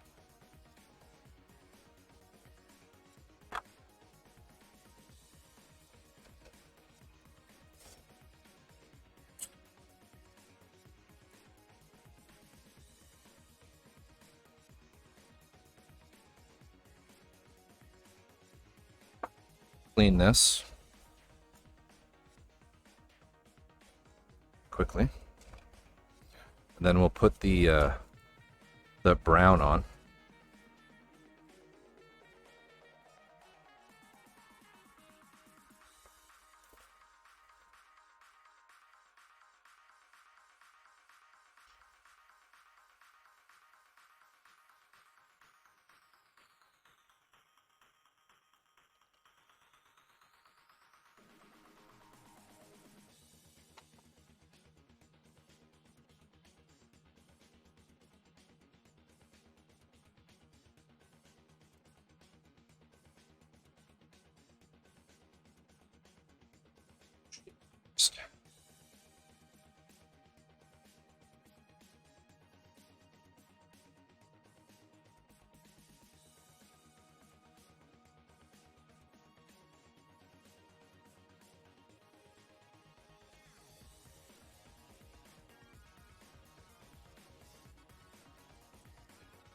Let's do this much.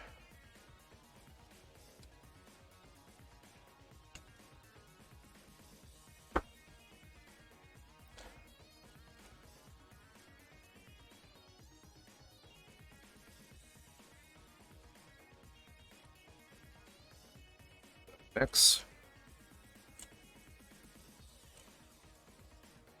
King Uchi, thanks so much for dropping by. Always a pleasure. Take care. Have a great Saturday. I'll be back on again, same time, same place tomorrow evening.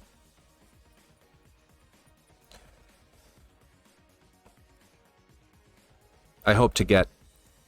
I have a little bit of a busy day tomorrow, but I hope to make a lot more progress getting all the pieces kind of primed and the rust coats on them tomorrow during the day.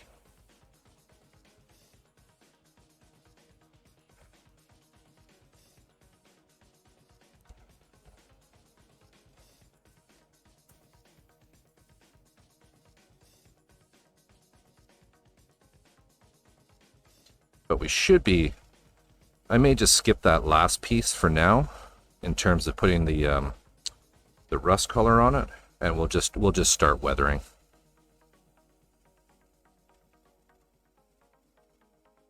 We can always come back and do it towards the end of the stream if there's time, because I would like you to kind of see the effect.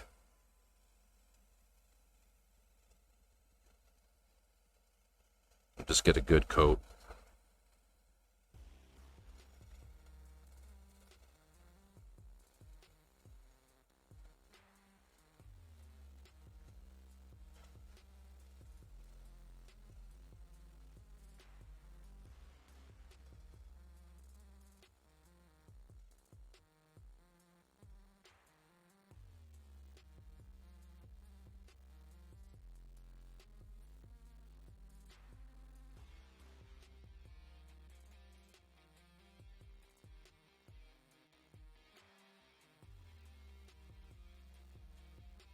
That looks pretty good.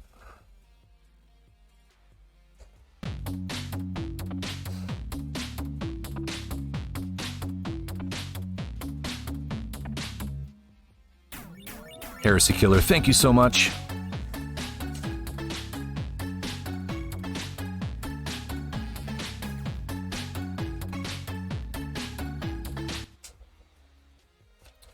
Much appreciated. Thank you so much. Big hearts. Big hearts. Thank you.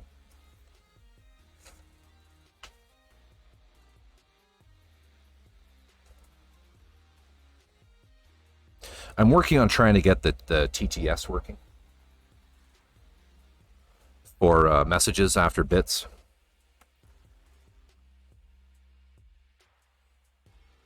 It's a little difficult because my alerts come from Lorian board, not like Stream Elements or something like that. So, like all things on my stream, it gets a little complicated. So now what we're going to do is give this a really good clean.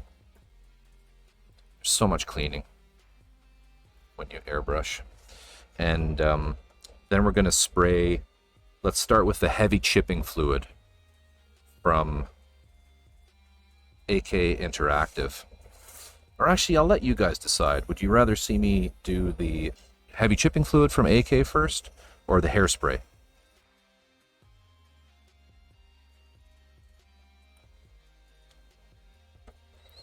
I'd do a poll, but I'm lazy.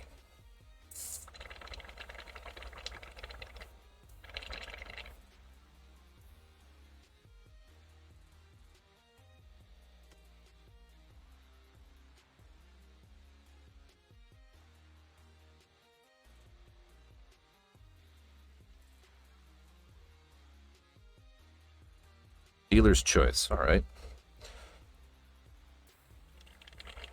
Okay, so let's vote on who the dealer is.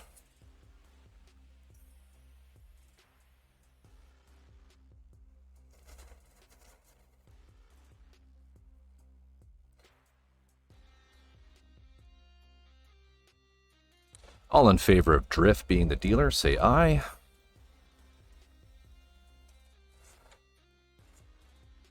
I vote Drift for no reason at all. All right, Drift, what would you like to see? Hairspray or AK? Hairspray. All right.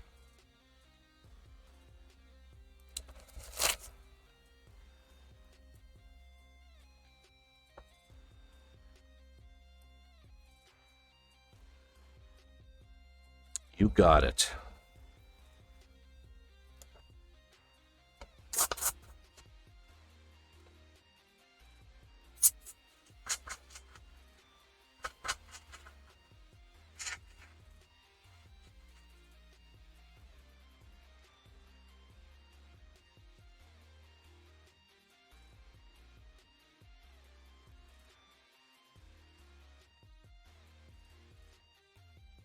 So, Drift, you've used this method, right? Because you, I know, do a lot of armor, yeah? Or you have. I don't know if you're currently doing a lot of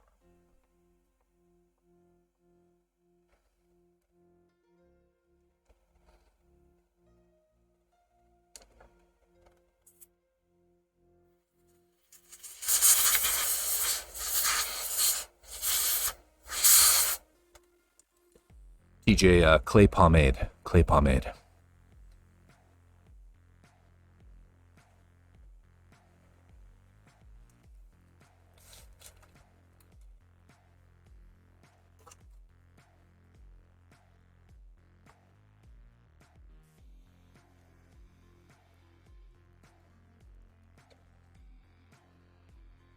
I've just messed with it. Learned about it long after the last thing I built. Okay.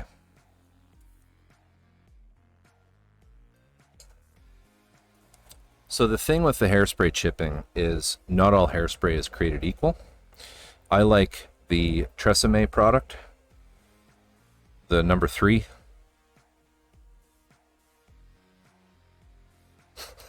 Here we go.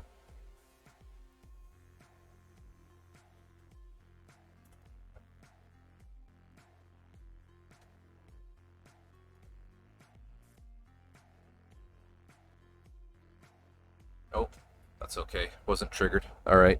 Oh God, here we go.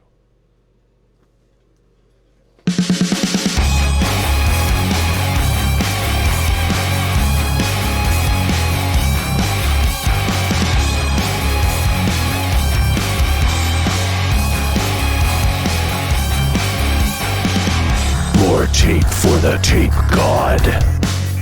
More resin for the resin throne. More sprues for the sprues lord. More paint for the paint king.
Le tape ball.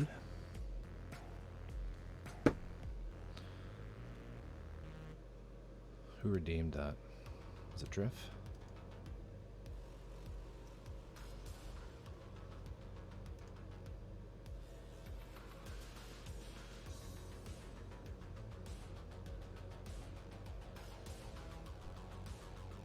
Drift, thank you.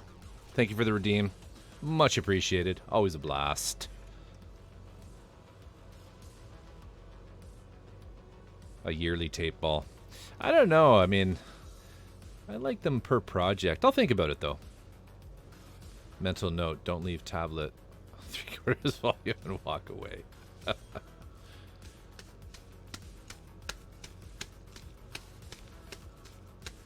Sorry for the interruption. I thought that cost 5,000 jackdaws. Yeah.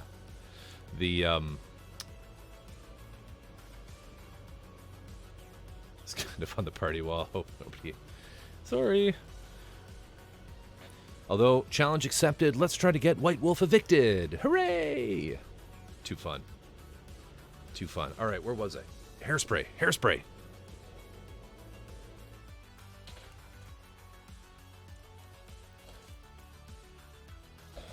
All right, so like I was saying, Tresemme is the one I use. Number 3, if you can't get this in your country, just buy a whole bunch and try them. All right, so the way you're going to do this, let's make a little room here. Because the thing with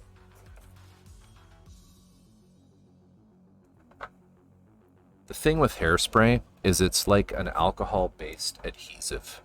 That's all it is it's an alcohol... Goodbye, lid.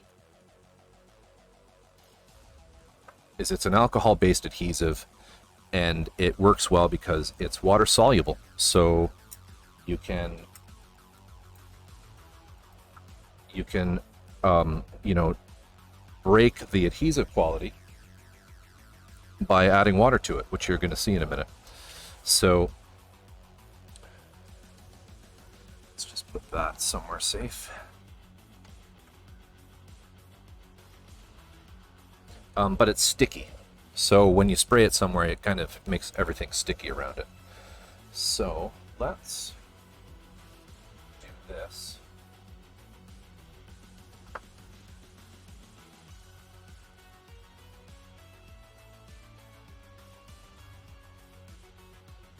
All right. So I'm going to do just a light coat.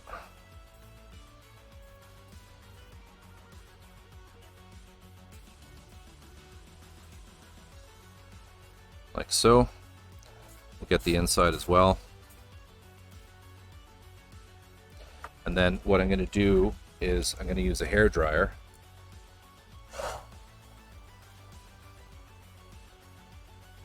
Just quickly dry it.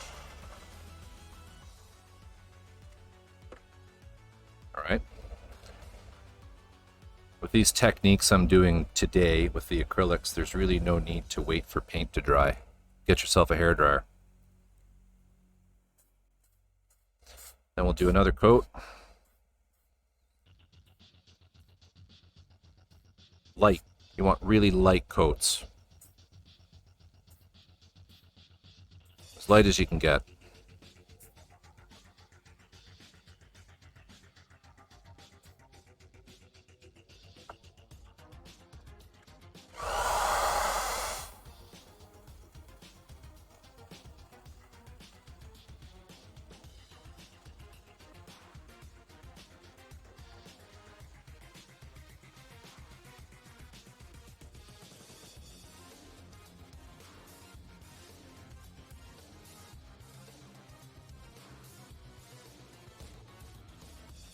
It's nice and dry now. You'll note that it has a bit of a sheen. That's normal. Okay? Next up, we do the paint.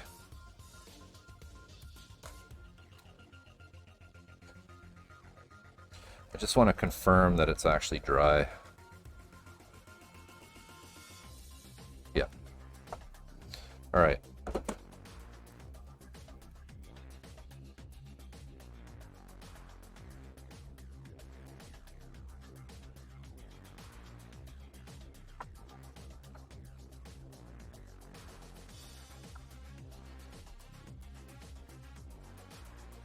So I think we decided on using this cockpit green. which is that color.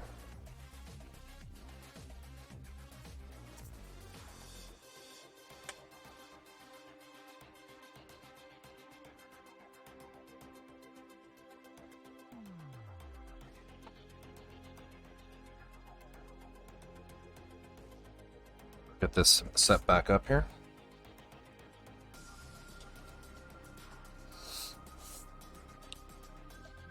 Now, for this, I'm not going to use lacquer thinner. I think lacquer thinner would work, but instead of lacquer thinner,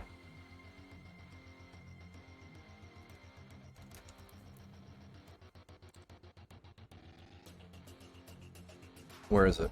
We're going to use the Tamiya proper thinner for these acrylics.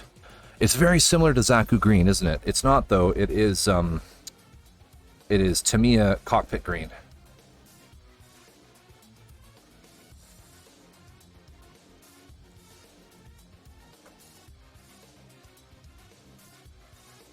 But yeah, it's pretty close, isn't it? It is pretty close to Zaku Green, you're right.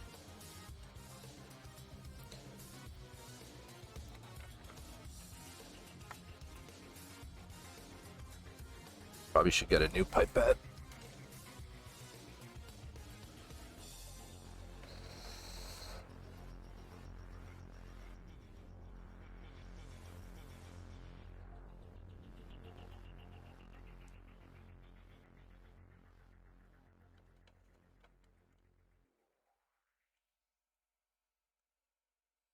Three bottles of thinner, just don't mix them up. Yeah, I don't know.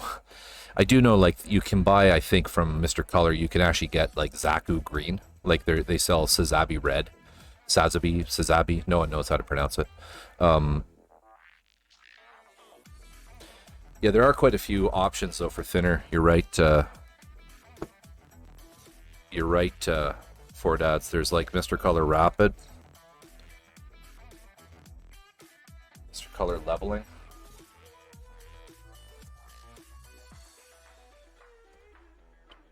These. You can use all of these with Tamiya paints. Alright? Even though this is an acrylic, you can use the Mr. Color thinners and the Gaia Notes thinners. But I don't know how well these would work for the weathering, so I'm not going to use them. I know that this works, so we'll stick with it.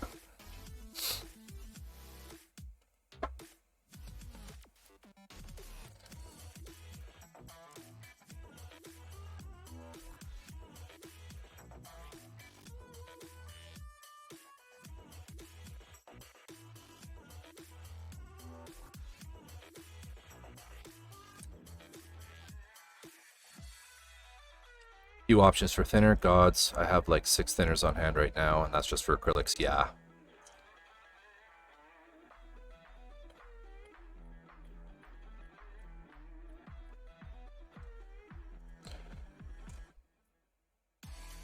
G system has Zaku Green. Yeah, the G paints. Yeah.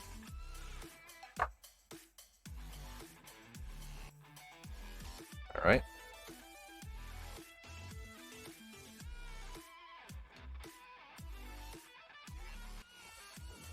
Okay, here we go.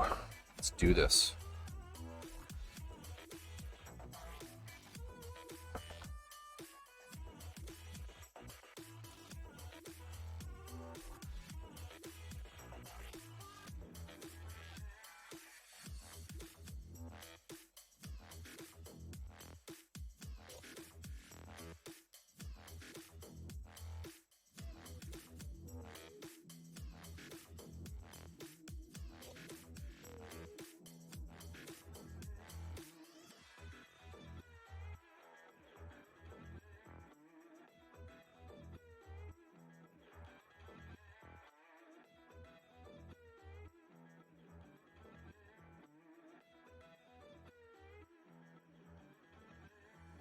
Don't drop, don't fall.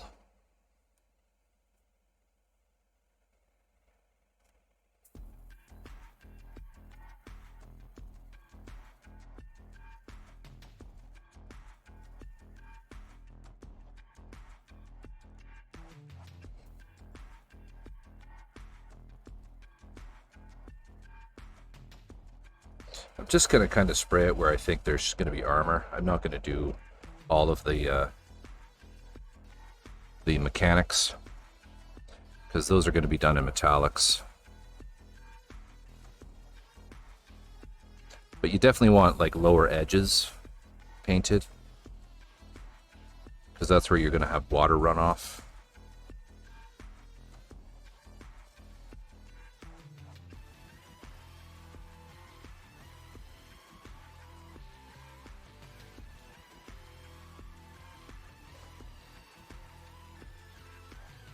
That's probably good. So let me just put this on a stake.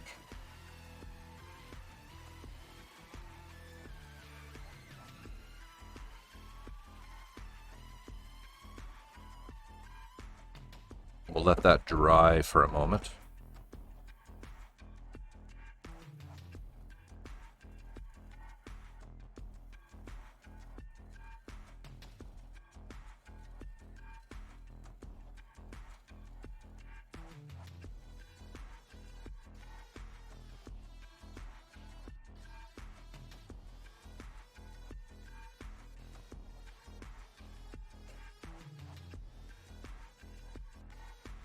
Gotta say, I do like how smoothly that seems to flow, yeah. And tonight I'm using the Iwata clips instead of the harder Steenbeck. It's a lovely paintbrush. Lots of control.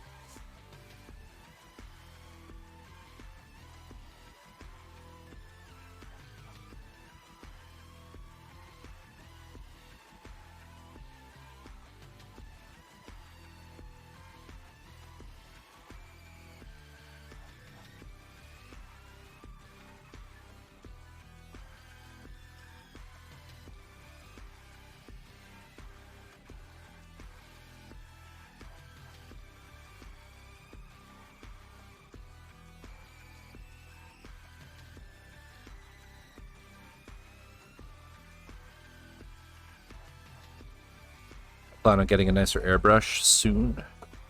Less rattly compressor.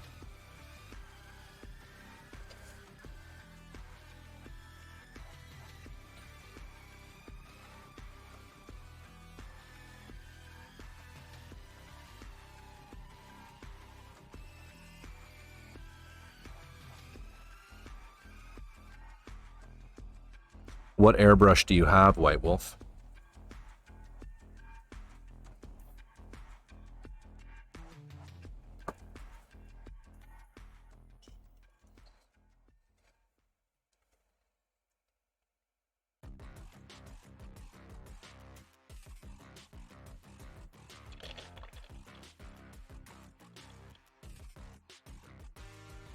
You're, well, you were saying you're near, you are near Maple, right?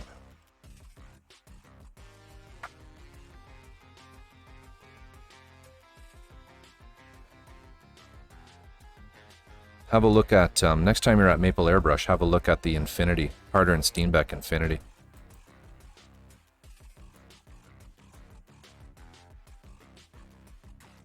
It's really good.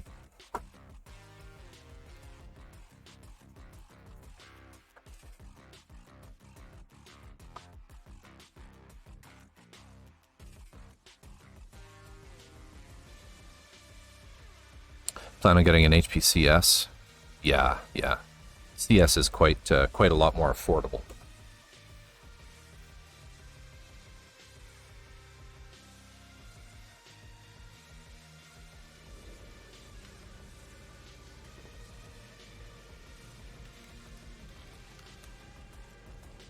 Need to change out the air fitting on the my siphon jar brush, yeah.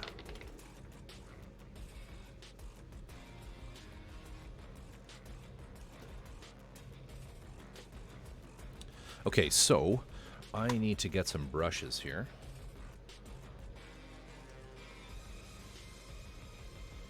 It's kind of a coarse one. Then let's try...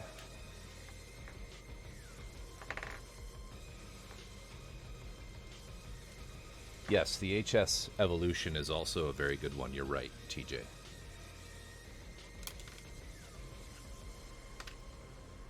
I don't want to leave, but I have an 8 a.m. Zoom meeting in the morning. So much fun tonight. Have a super fun night, and I'll try to catch you tomorrow. Love the hype tonight. So fun.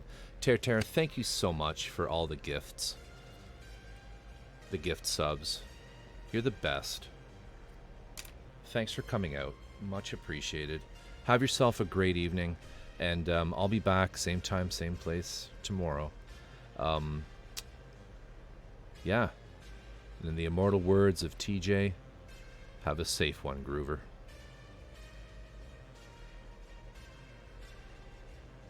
All right, so there's a couple going. Etchibat, take care. Take care. Have a good one as well. We're just about to actually do weathering, which is, it's funny how it's like just the minutes before I actually accomplish something, everybody goes. It's classic. But good night, everybody who needs to sleep. Everyone else, we're going to actually do some chipping right now.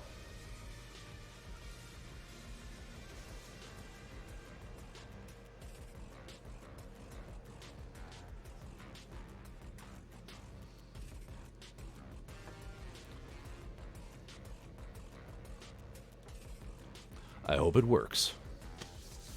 Hey, no worries, Etchi.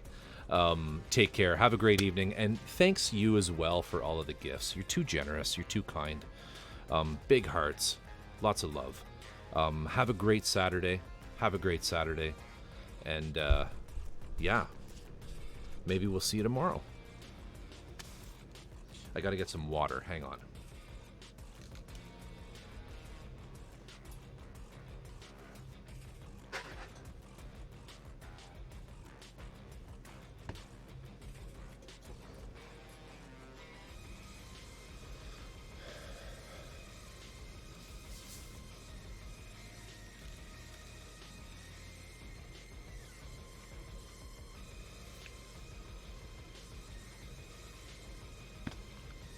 Alright, we'll just use one of these.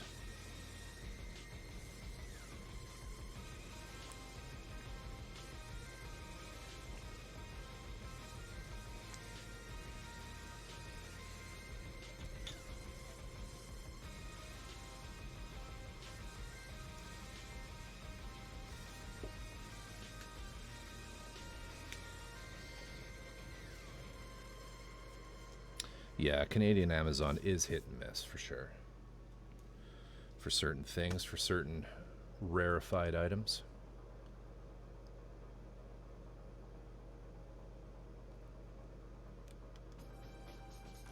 Okay. So here's our piece.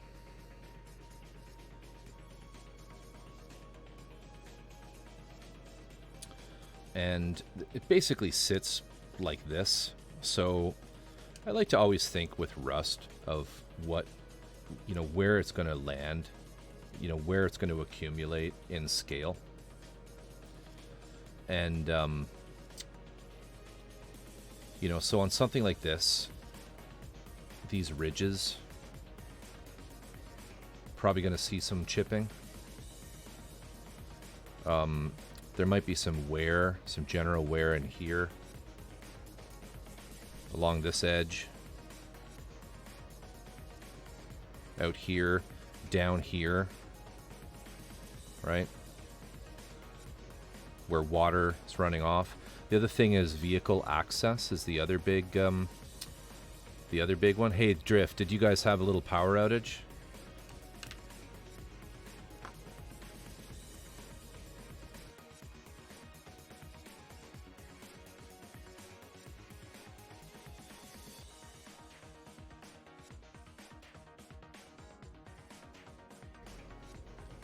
I'm sorry to hear that. Back in time for the good part, too. I just hope it works, right? It's been a while. It's been a few months since I've done this. And then we need a paper towel.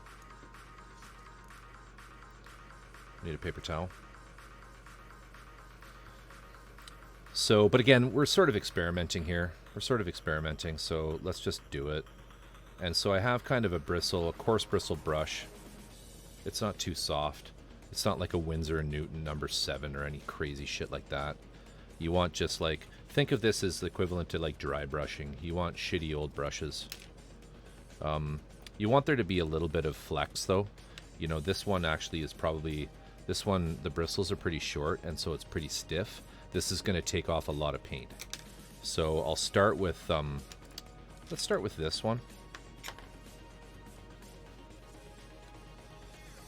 And so we're going to get it wet. And then blot it out on the paper towel. And then just put down some, add some moisture to the paint. You want to just sort of reactivate the paint. And then just try sort of stabbing at it a little bit.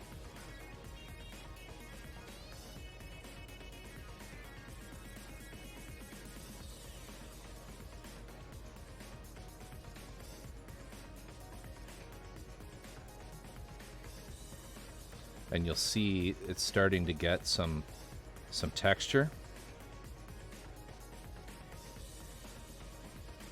Reapply moisture.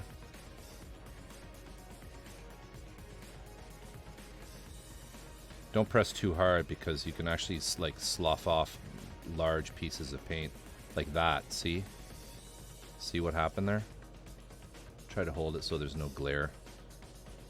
But let's just kind of keep working in here.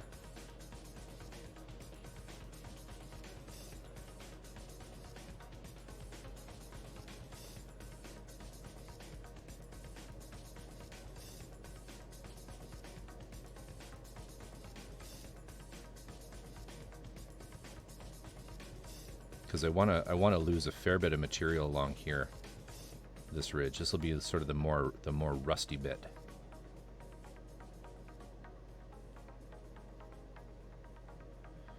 And you kind of have to like you need to get the area wet and then sort of leave it for a minute, and that reactivates the acrylic paint. But that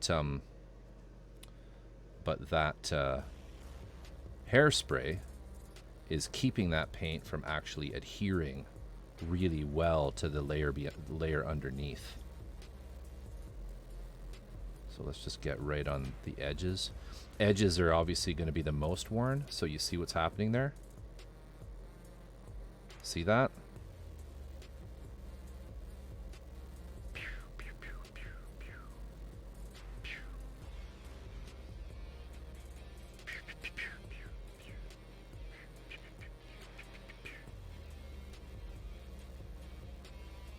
These panel lines, get in there. Let's just get this edge here. I feel I need to come out here a bit more.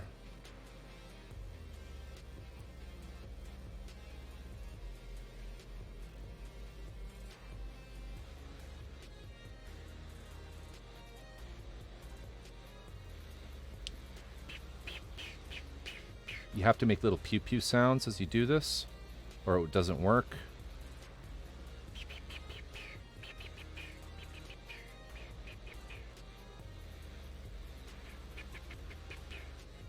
Oh yeah, there we go.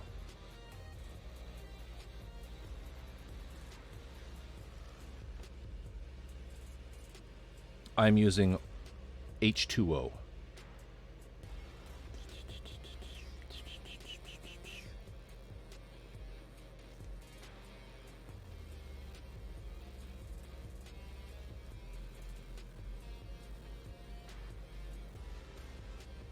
And so remember what Drift said earlier, to forget what people say about hairspray being bad. Now you have to be really careful where you touch it with your glove, okay? Because you will pull it off if there's moisture. So just be very careful there. And then the other trick, okay, the other trick here, just while I'm wowing everybody, is scratches. Super easy. Just get a little moisture.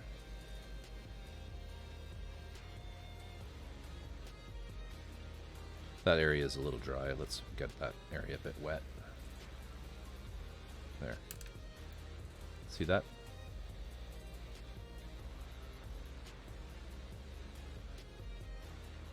Little toothpick.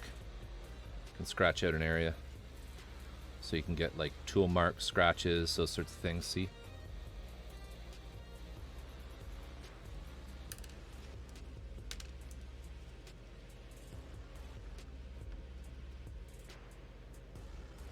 Let's keep going up here.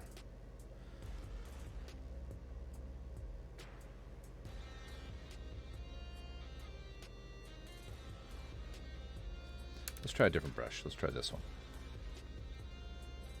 See what effect this has. Oh yeah, they're big chunks. Big chunks. This one's a bit stiffer, right? So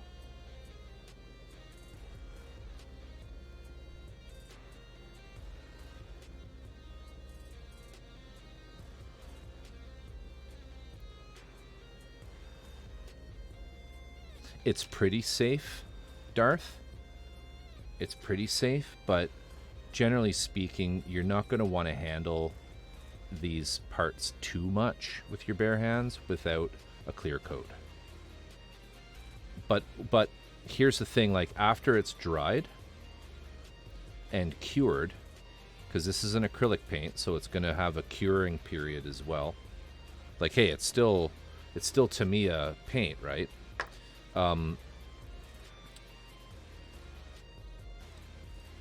Let's just get down here. Like, it should be really rusty down here, right, where the paint has dripped. Sorry, the water has kind of just pooled off there a lot, so we'll just really go to town down here.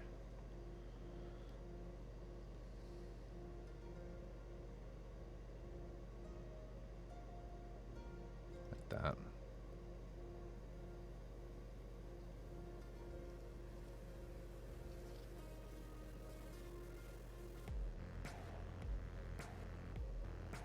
Get right in there. Come on. There we go. The other thing is edges, right? Edges tend to be rusty, so you can just just kind of stroke that edge.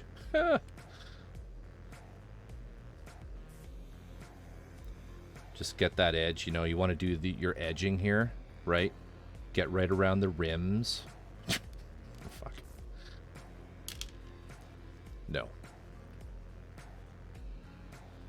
Just imagine it's been out in the weather. Not every mech can be a hanger queen. And nothing from Kallamity should look like it's in fucking parade.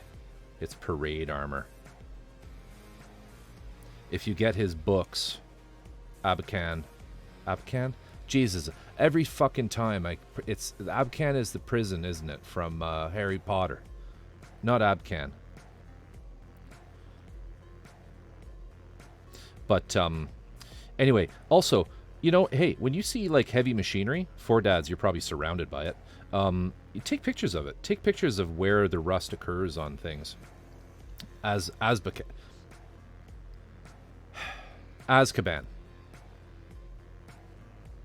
I'll look up Luca's books in a minute. And then you can just sort of brush over, like it's important that you sort of brush like that. You see how I'm sort of doing that everywhere? And then just, you kind of wait for a second, and then you hit it with the brush and it'll come up. So some pointers about this process is don't go and hairspray your entire model, like every single piece, and think that you can just come back and do this like a day or two later. Work one piece at a time, because what happens is see, I'm just kind of thinking like maybe water's kind of run down there, right?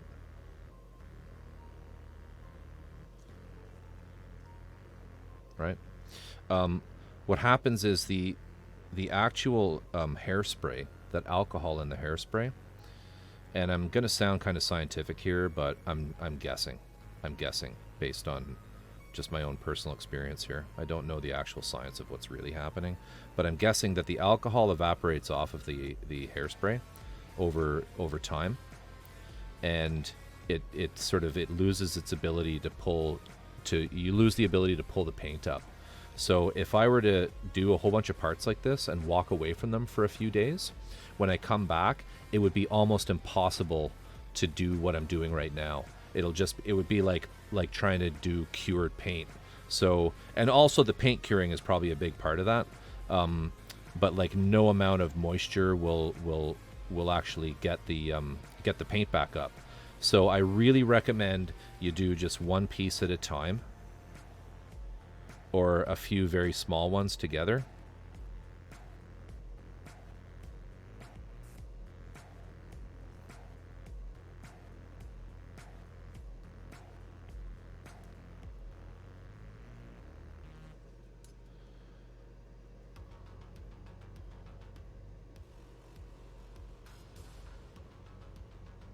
This is going to look really good. I'm happy with this. I'm happy. Are you guys happy with this?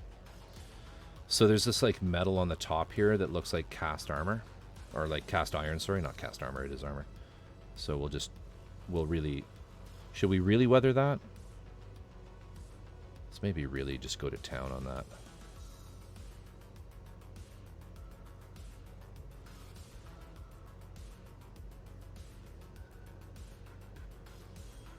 Get that edge.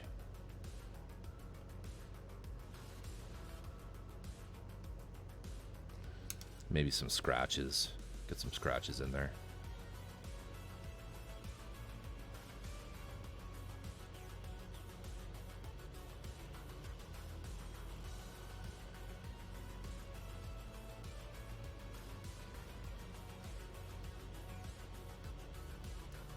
Looks great. Thank you, my friend.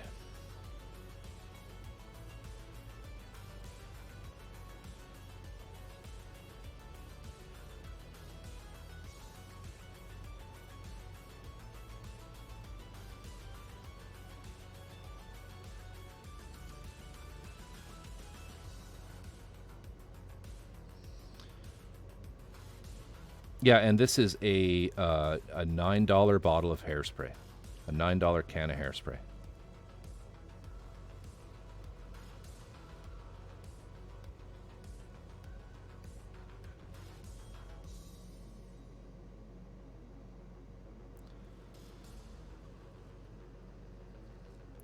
I feel like there should be a lot here.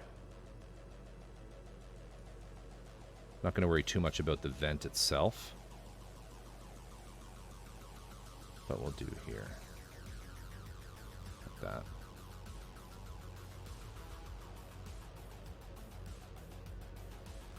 Now this side,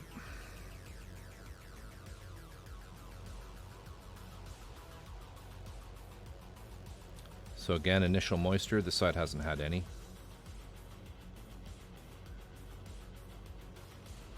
But yeah, you know what? When you're out and about, collect yourself some reference art, right? If you're walking past a construction site or you see an old tractor in a field, just bust out that phone and take some pictures. They're just super handy. I won't show you guys tonight, but I have a pretty big stock of reference photos for weathering that I'm happy to share.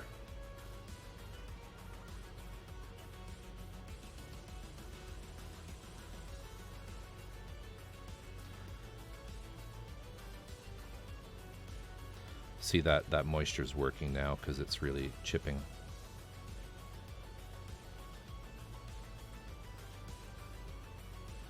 Actually, can someone type exclamation mark pure, P-U-R-E-R-E-F? Someone type that and see if a message comes up. Pure ref.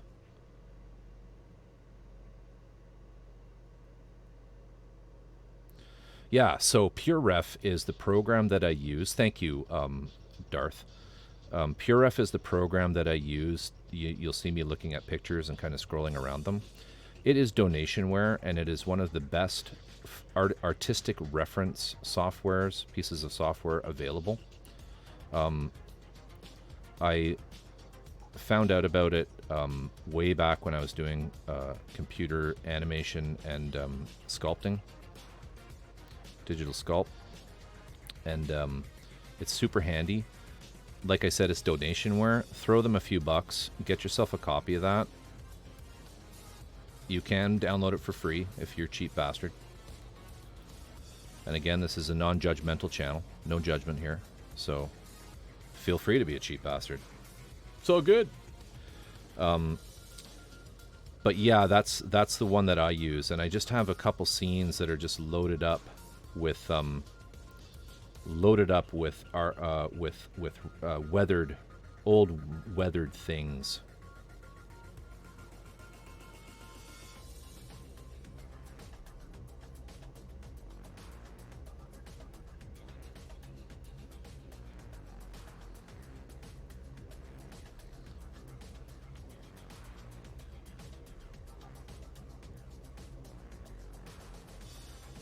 I'm a little out of practice with this.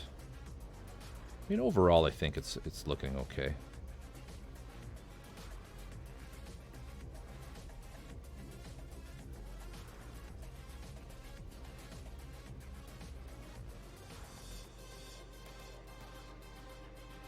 And like what I'm being critical about, just so you guys are aware, is where I'm actually putting the rust.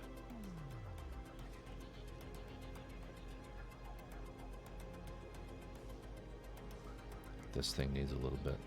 Let's use this one.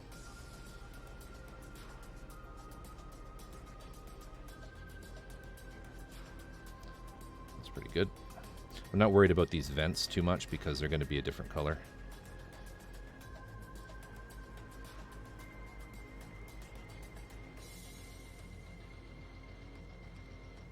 All right.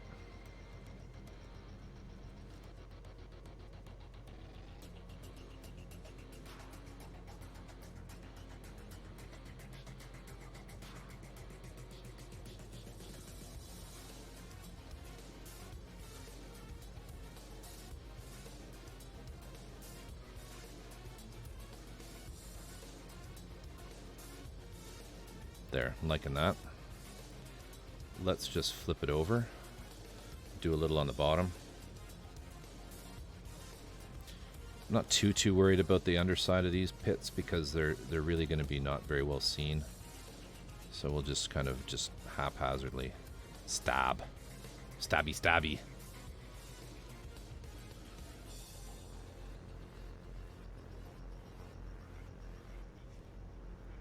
It's a really amazing product, Pure Ref. I have to be a bit careful I don't pull off a big... You want to make sure you don't have any moisture on your fingers.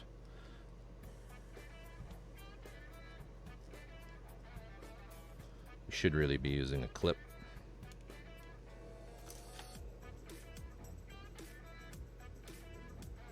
Yeah, Jack, your husband, I'm sure will love Pure Ref if they need to have a bunch of stuff on screen.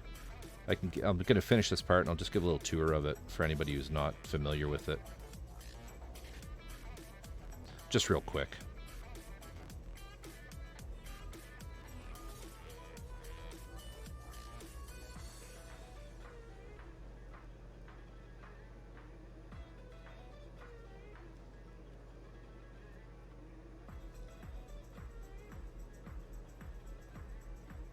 There. Yeah, I mean, I'm going to do a different thing in here. I'll show you guys. Not tonight, though. Alright, so that's what we've got.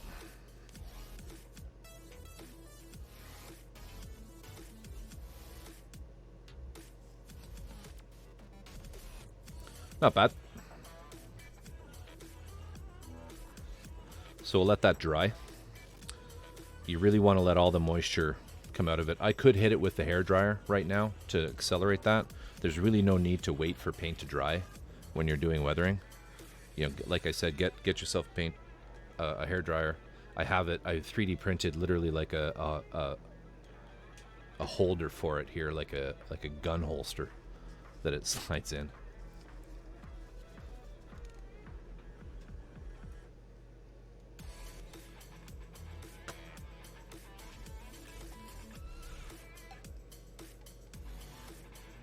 Yeah, so this is Pure Ref. And It's a program that you can kind of expand to take over your whole desktop. You can see here, right? I usually just fill the whole screen with it. And then you can use your, what you can do is you can right click and load images. Sorry, in the images screen here you can, or no, how does this work again? Jesus, I don't know what I'm doing. Load images, sorry, load images. You can bring in images off of your desktop, or alternatively, if you have a web browser, you can just drag and drop directly from a web browser into this, and they'll show up in here. And what you'll find is they'll all be different sizes. So, like, let's say you bring in a bunch of images, and one's like this, and one's like this, and one's really tiny, right? Depending on their different resolutions. And they're all kind of overlapping and jumbled up.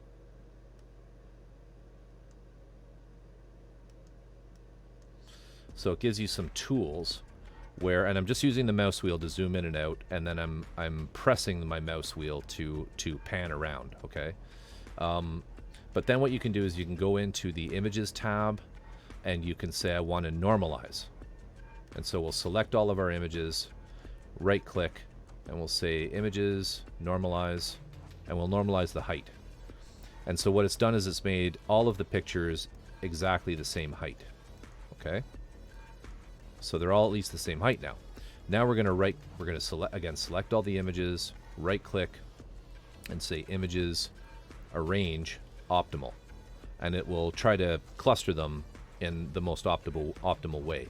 But what's nice about this program is even though we've shrunk down some higher res images, it keeps the resolution. So if you zoom in and out, you know, you see that one's a little potato quality, but then this one right next to it, even though it's the same size, it's better quality. So it's just a really, really, really handy program for what I do, for what anyone does if they're doing scale model. You know, you can fill this with a whole bunch of reference art of machines and weathered products. I don't think I have any of the weathered stuff on this computer, which is why I'm loath to demonstrate the weathered reference art right now. But if you do anything with art where you work off of references, and you should, if you're doing weathering, you really should work off of reference because it'll help you tremendously. Let's just see here if I have anything. Load project library, pure F scenes. Not much.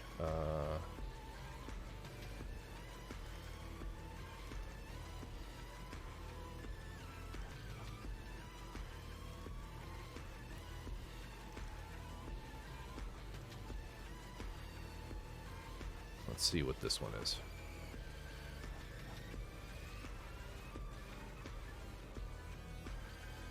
Yeah, so this is scale armor. I do have one. So I've just scoured the internet basically and just picked up as much reference art of scale armor as I could find. You know, old weathered, beat up tanks, mostly Russian. Right, but like, look at this. Like, that's, you know, you guys remember my Rook, the Rook that I did from Industria Mechanica? You know, here's some of what inspired that, right? You know, that desert tan look with just streaks, rust spots and streaks. So this is the advantage of getting yourself some good reference art for the things that you're working on. Is it'll just help a lot, right? That looks familiar, doesn't it?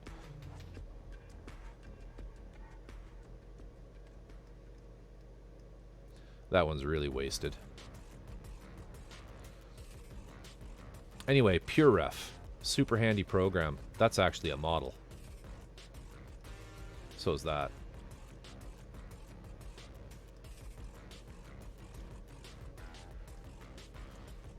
Anyway, cool beans, cool stuff, eh?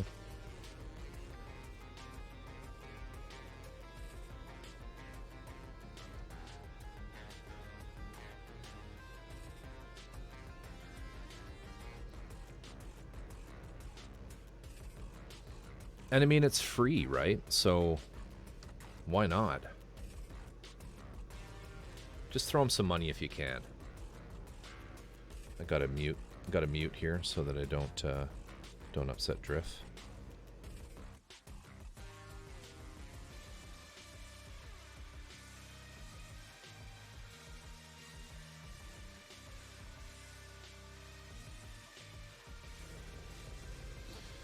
I don't want to like break your imagination exploration type stream thing you got going on there with me drinking, so I'm just muting it so that you can really, yeah.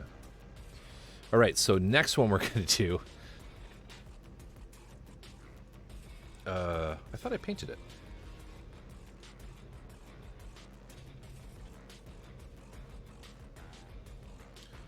So next up, let's try this one.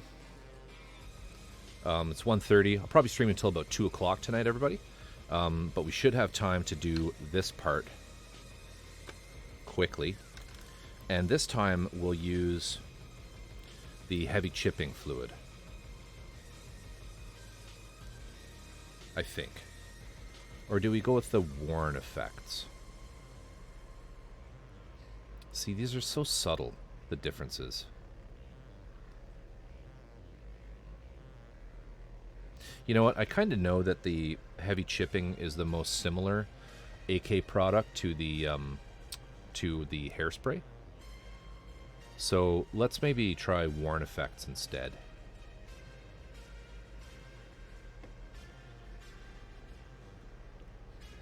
I'm glad you guys got to see the hairspray though, because I mean, in Canada these are like $10 for this little tiny jar.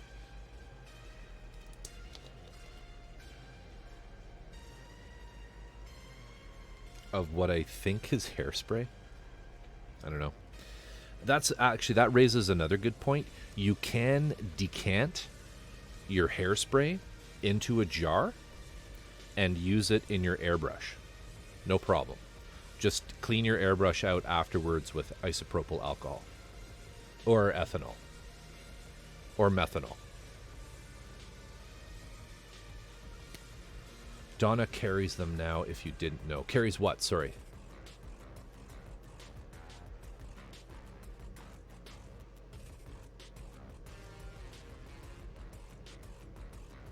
But yeah, AK Interactive.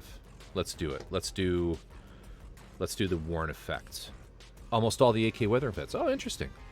So Donna is Maple, right? Maple Airbrush? I didn't know she was getting into the hobby stuff. I can get all these local. I can get all of this stuff at my local hobby shop here in Victoria. Shaver Hobbies.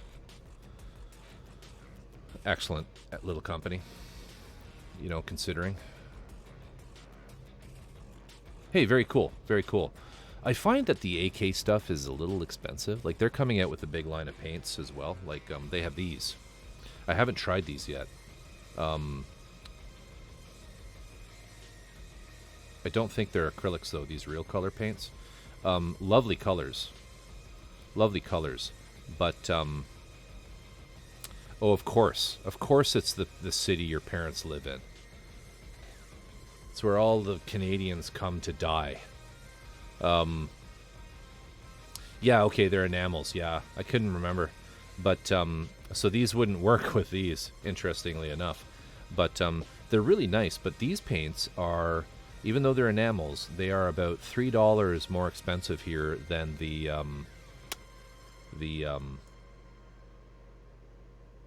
Mr. Hobby paints, and these ones, the Tamiya. So I don't, I no longer really I got a couple of colors to try them, but I thought,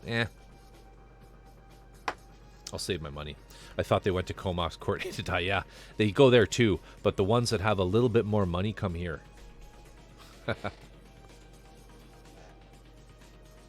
Alright, so let's paint.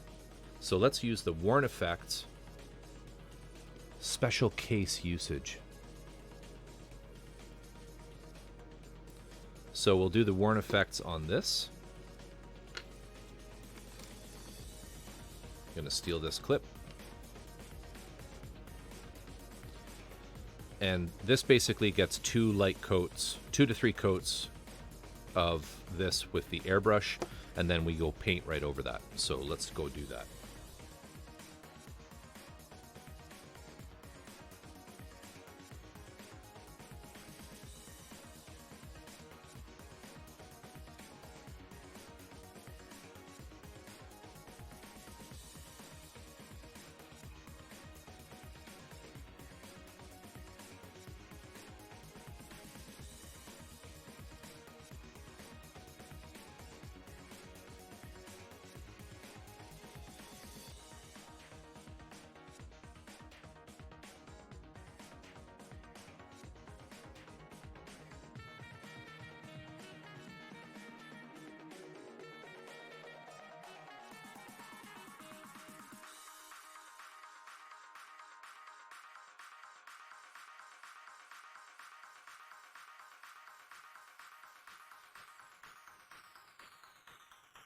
My Gundam Sharpie.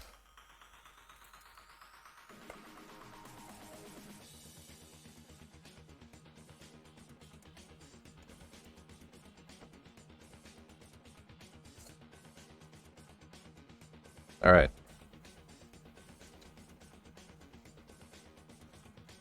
So light coats.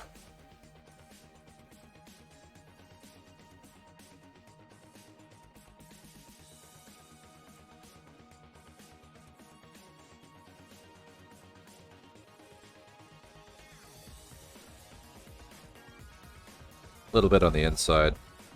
Not going to worry about the inside too much.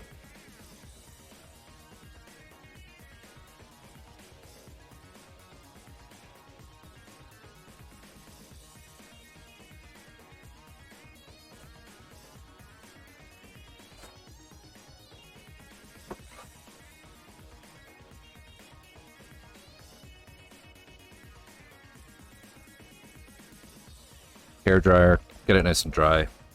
Another coat.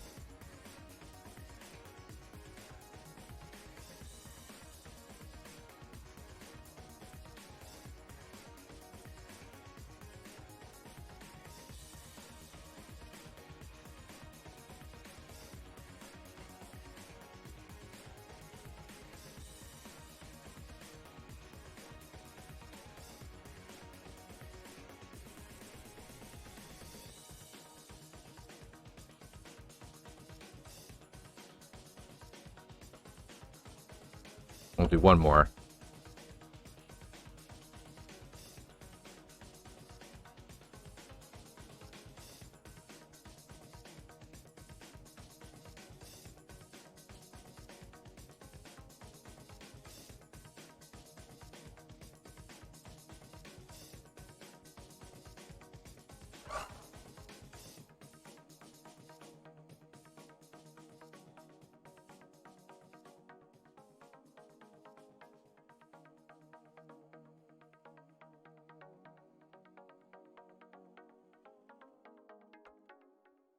Doesn't have that same sheen that the hairspray does, but let's just try it and see what happens.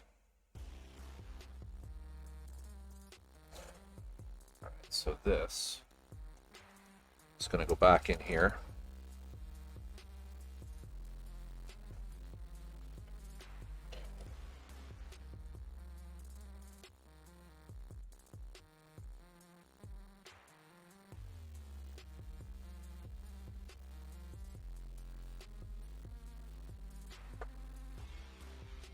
And then we'll clean this out with alcohol.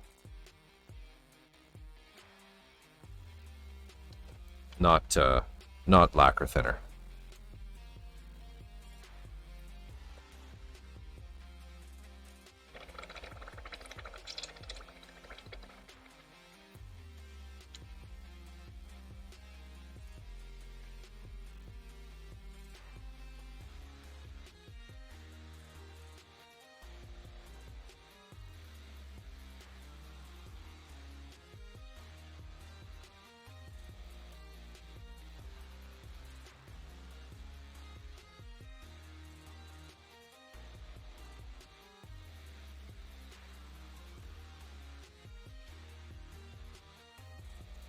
Okay, now, where to put the thinner?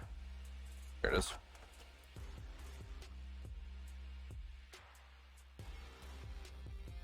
We'll just do 1 milliliter. So half milliliter of thinner. Half milliliter of paint.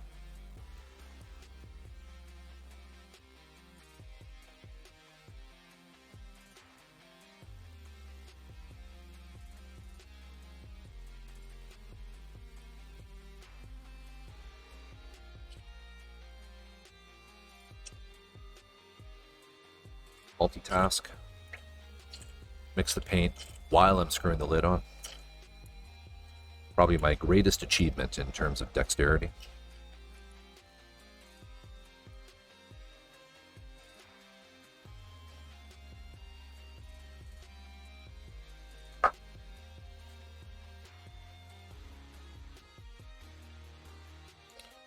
Right, got good flow. Spray that. Just a light coat at first.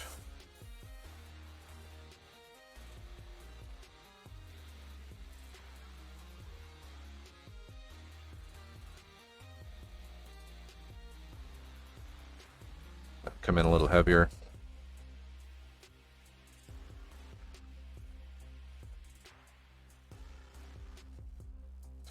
Reminder, the key with airbrushing is to not turn off the air, right?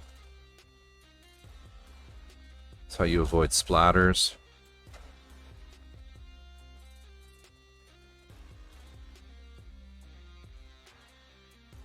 So even though I don't have the paint on, right, I'm still pressing down.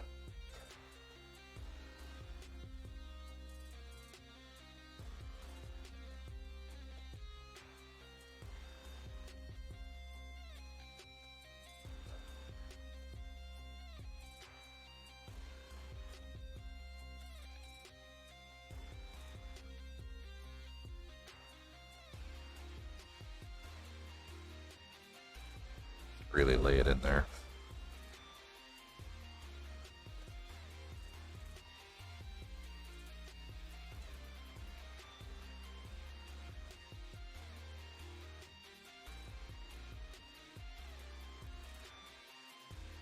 That looks pretty good.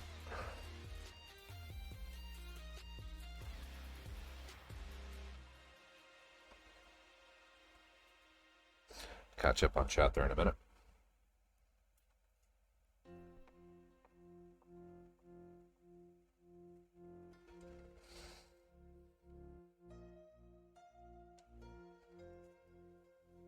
All right, let's clean this.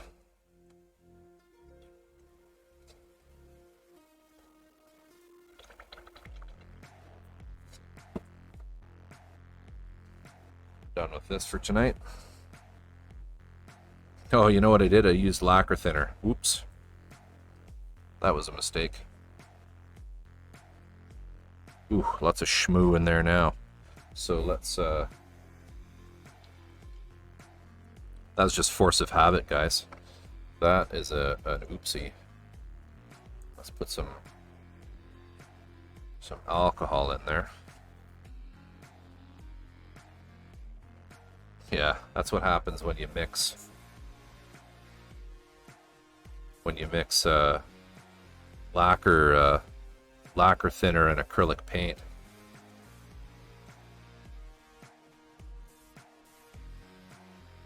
We'll just try to wick most of that out. Yeah, that's right, Drift. It's just force of habit. I use lacquer thinner so much.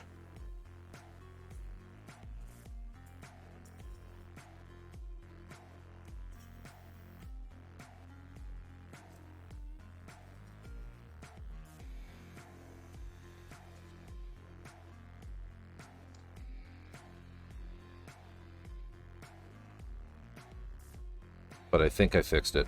I mean, hey, worst case, I just have to take the airbrush apart, clean it, right?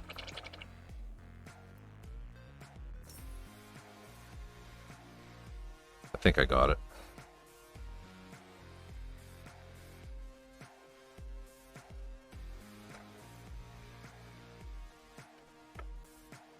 Yeah, you got to be careful with that. Don't use lacquer thinner on anything but lacquer for cleaning.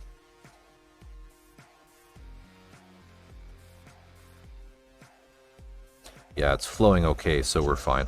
All right.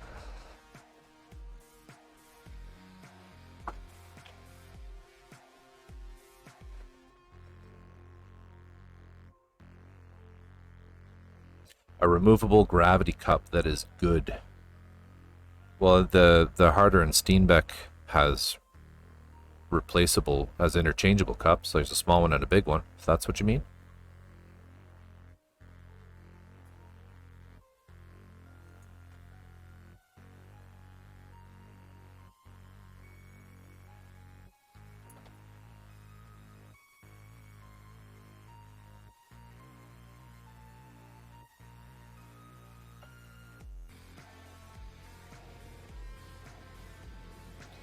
All right. Okay. So next up, we are going to, and you see I just labeled that AK just so I know that this had like the AK products in it, because when I see these clear pipettes sitting around, I tend to think they're just used for thinner.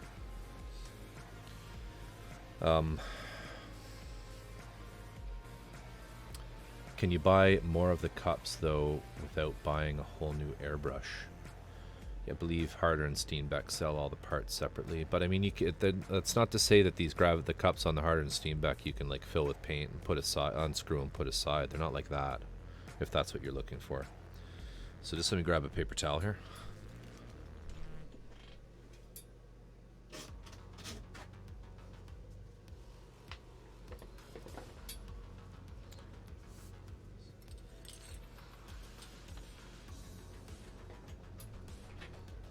Yeah, because if you're thinking like the siphon feed brushes where you can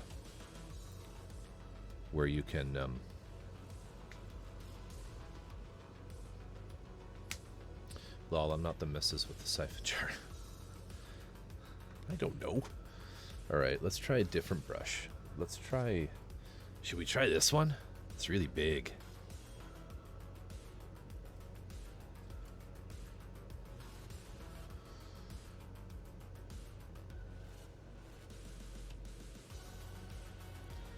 Let's do it.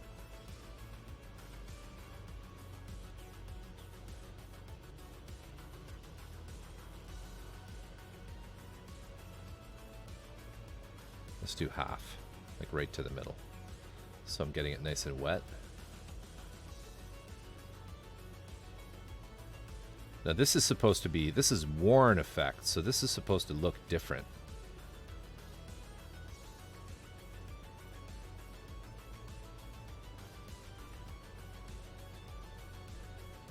It's coming.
Oof. Cool. Took off a huge chunk. gentle.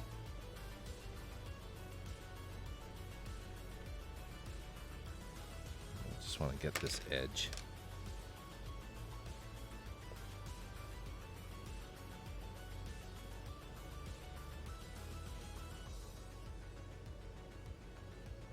Try to keep it in camera. Corvus.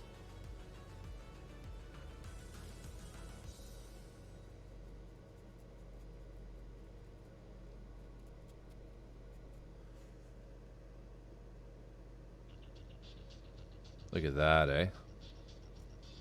It's a pretty good effect, I gotta say.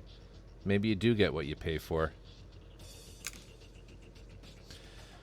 Darth Necromancy, thank you so much for dropping by.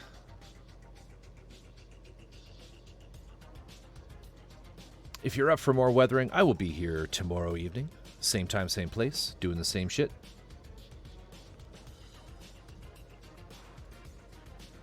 Weathering the fuck out of it. Have a good one.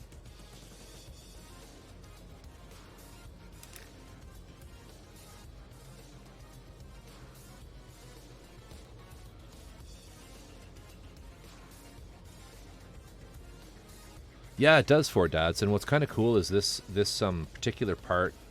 If I move my finger out of the way, you see all the texture there. I don't know if you can see that on your end.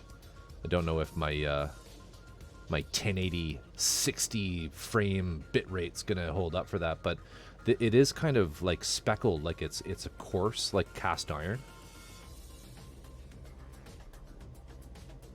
Now I know a trick to doing that on models, which I'll show. I don't have time to show you guys tonight, but I'll show that maybe tomorrow even, how you can make that effect on your own models, on your smooth plastic models. So let's get this side done, and then let's find someone to raid.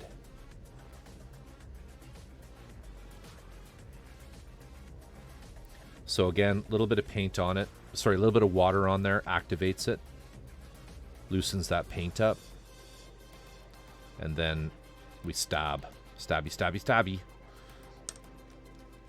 Let's go with a little more dainty brush this time over here.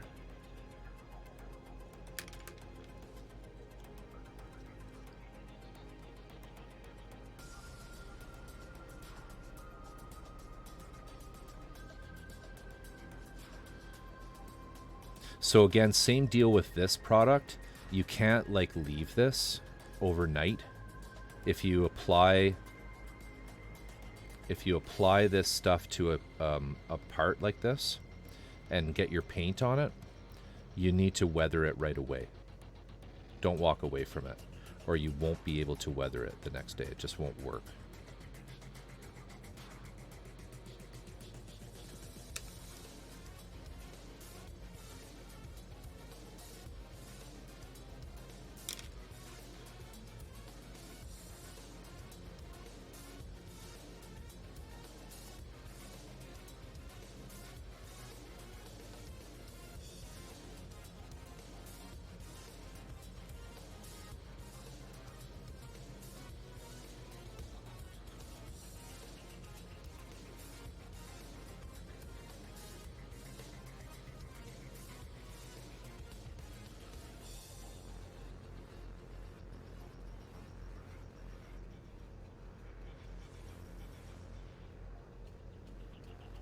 These pieces are like right at over the shins of this model.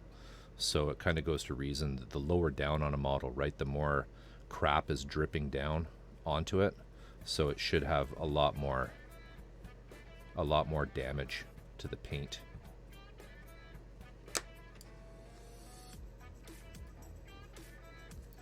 Let's get some scratches in there.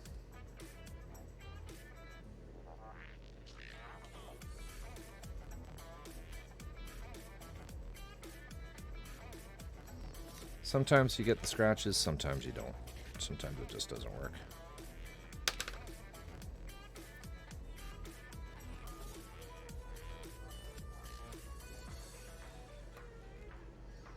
It's actually the texture that's preventing it. Oh well, forget it.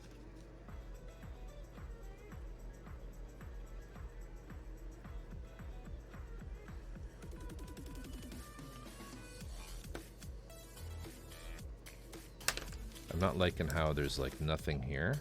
Well, I mean, that could happen, I guess. Let's just get it a little denser in there. There.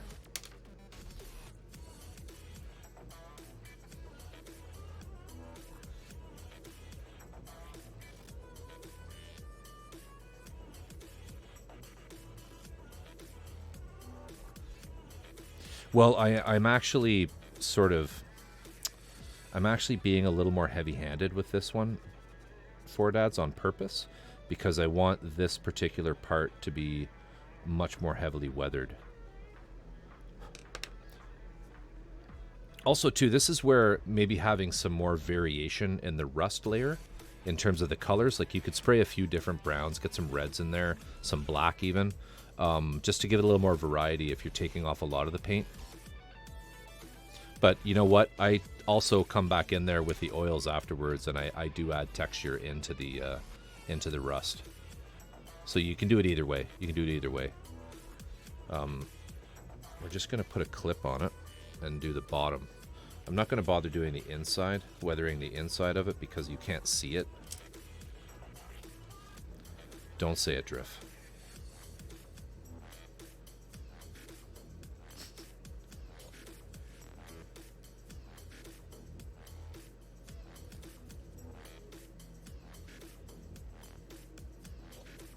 I didn't see nothing.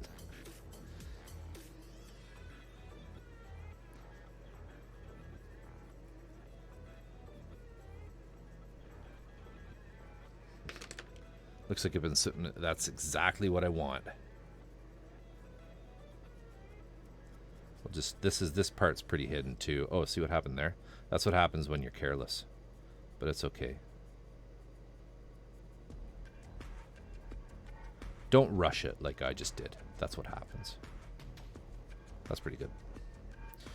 You know, I just can't let it go. I'll know it's there. I'll know it's there.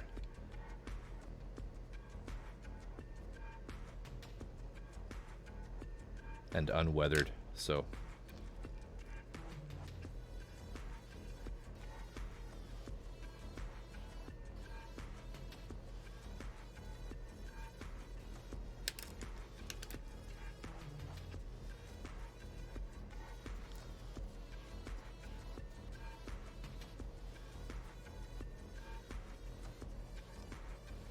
That's good. All right.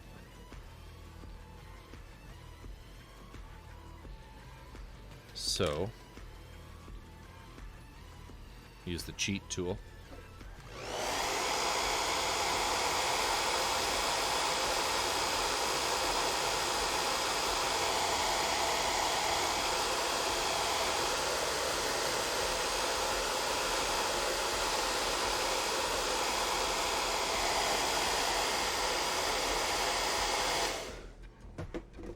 Sorry if that was loud, but there it is. That's why you get a hairdryer for your hobby bench.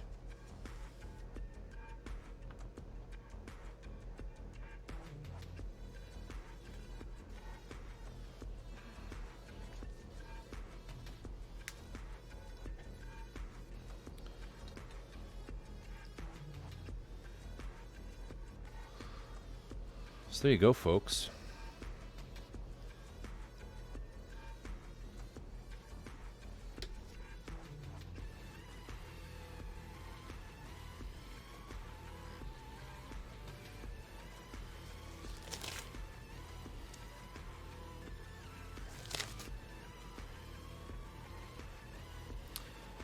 Any questions? I mean, that's hairspray chipping.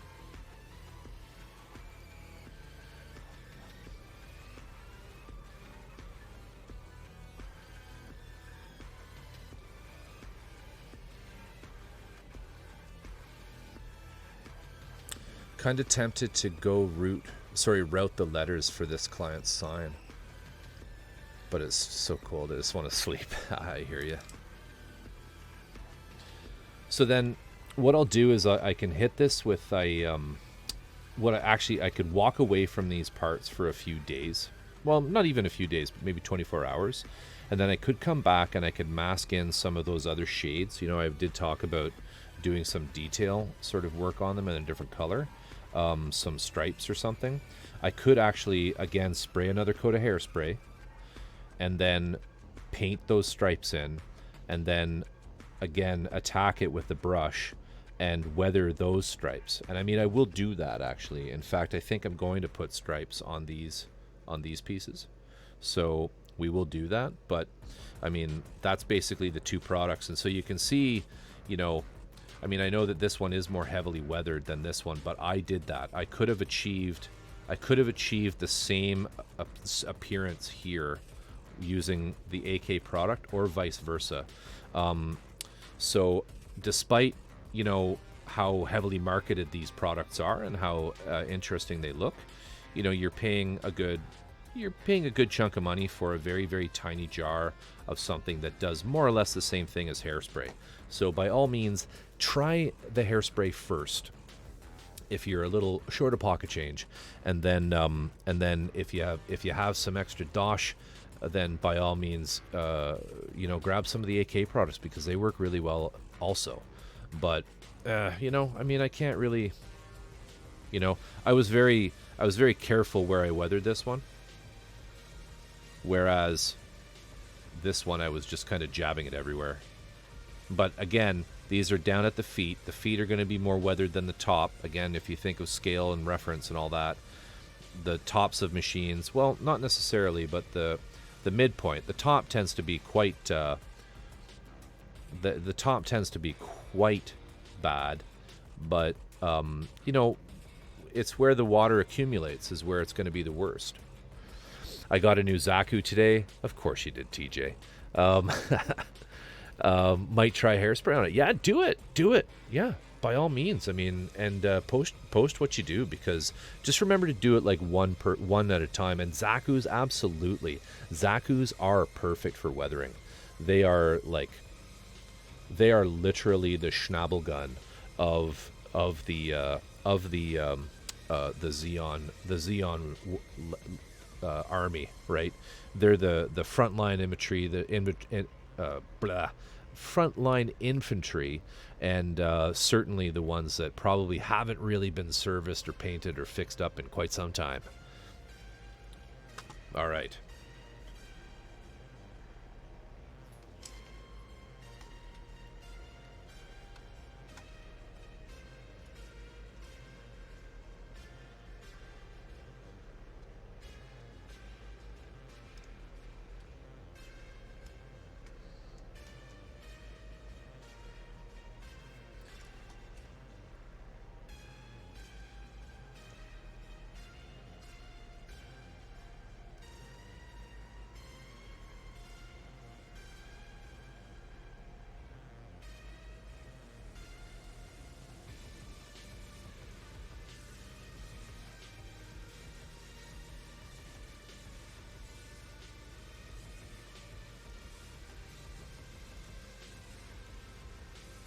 See who's on.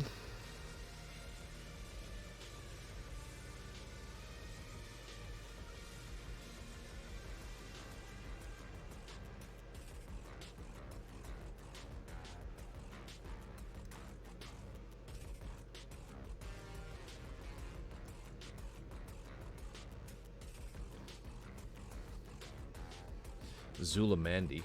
I'm not sure what she's doing though. Looks like she's wrestling something. She might be wrestling a small gerbil. No, she's trying to get the lid off something. Trying to get the lid off something.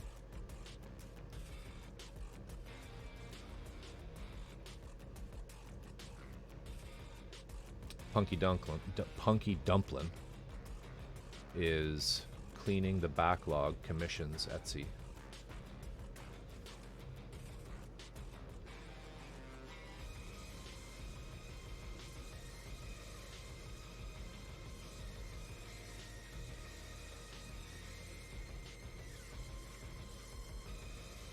She's just doing some painting.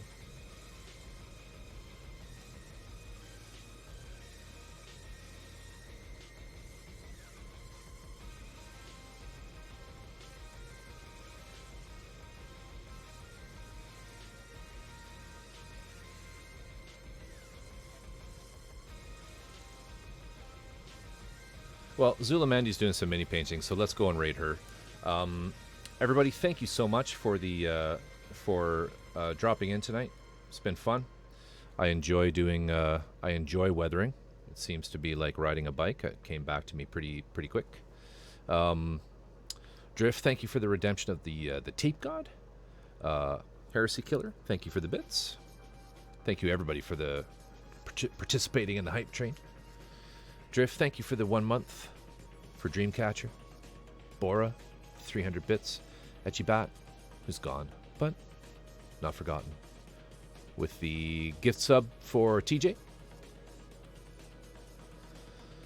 And the bits, Etchy. TJ, thank you for the 100 bits. Darth, thank you for the gift sub for the community. Much appreciated. And Ter, thank you for the gift sub for Darth. It's been a lovely evening. I'll be back on same time, same place. Gonna go raid Zulamandi. Stick around for the raid if you don't mind. And give her some shouts. She's kind of a fun person. And looks to be working on some metal. I think they're metal minis. Which suck. I don't know why anyone paints metal. Well, maybe they're not. Anyway, we'll go and look. But let me just set this up. And yeah, I'll be back on same time, same place tomorrow doing the same thing. But hopefully I'll have more pieces sort of primed and ready. And we'll do a better job of having some efficiency.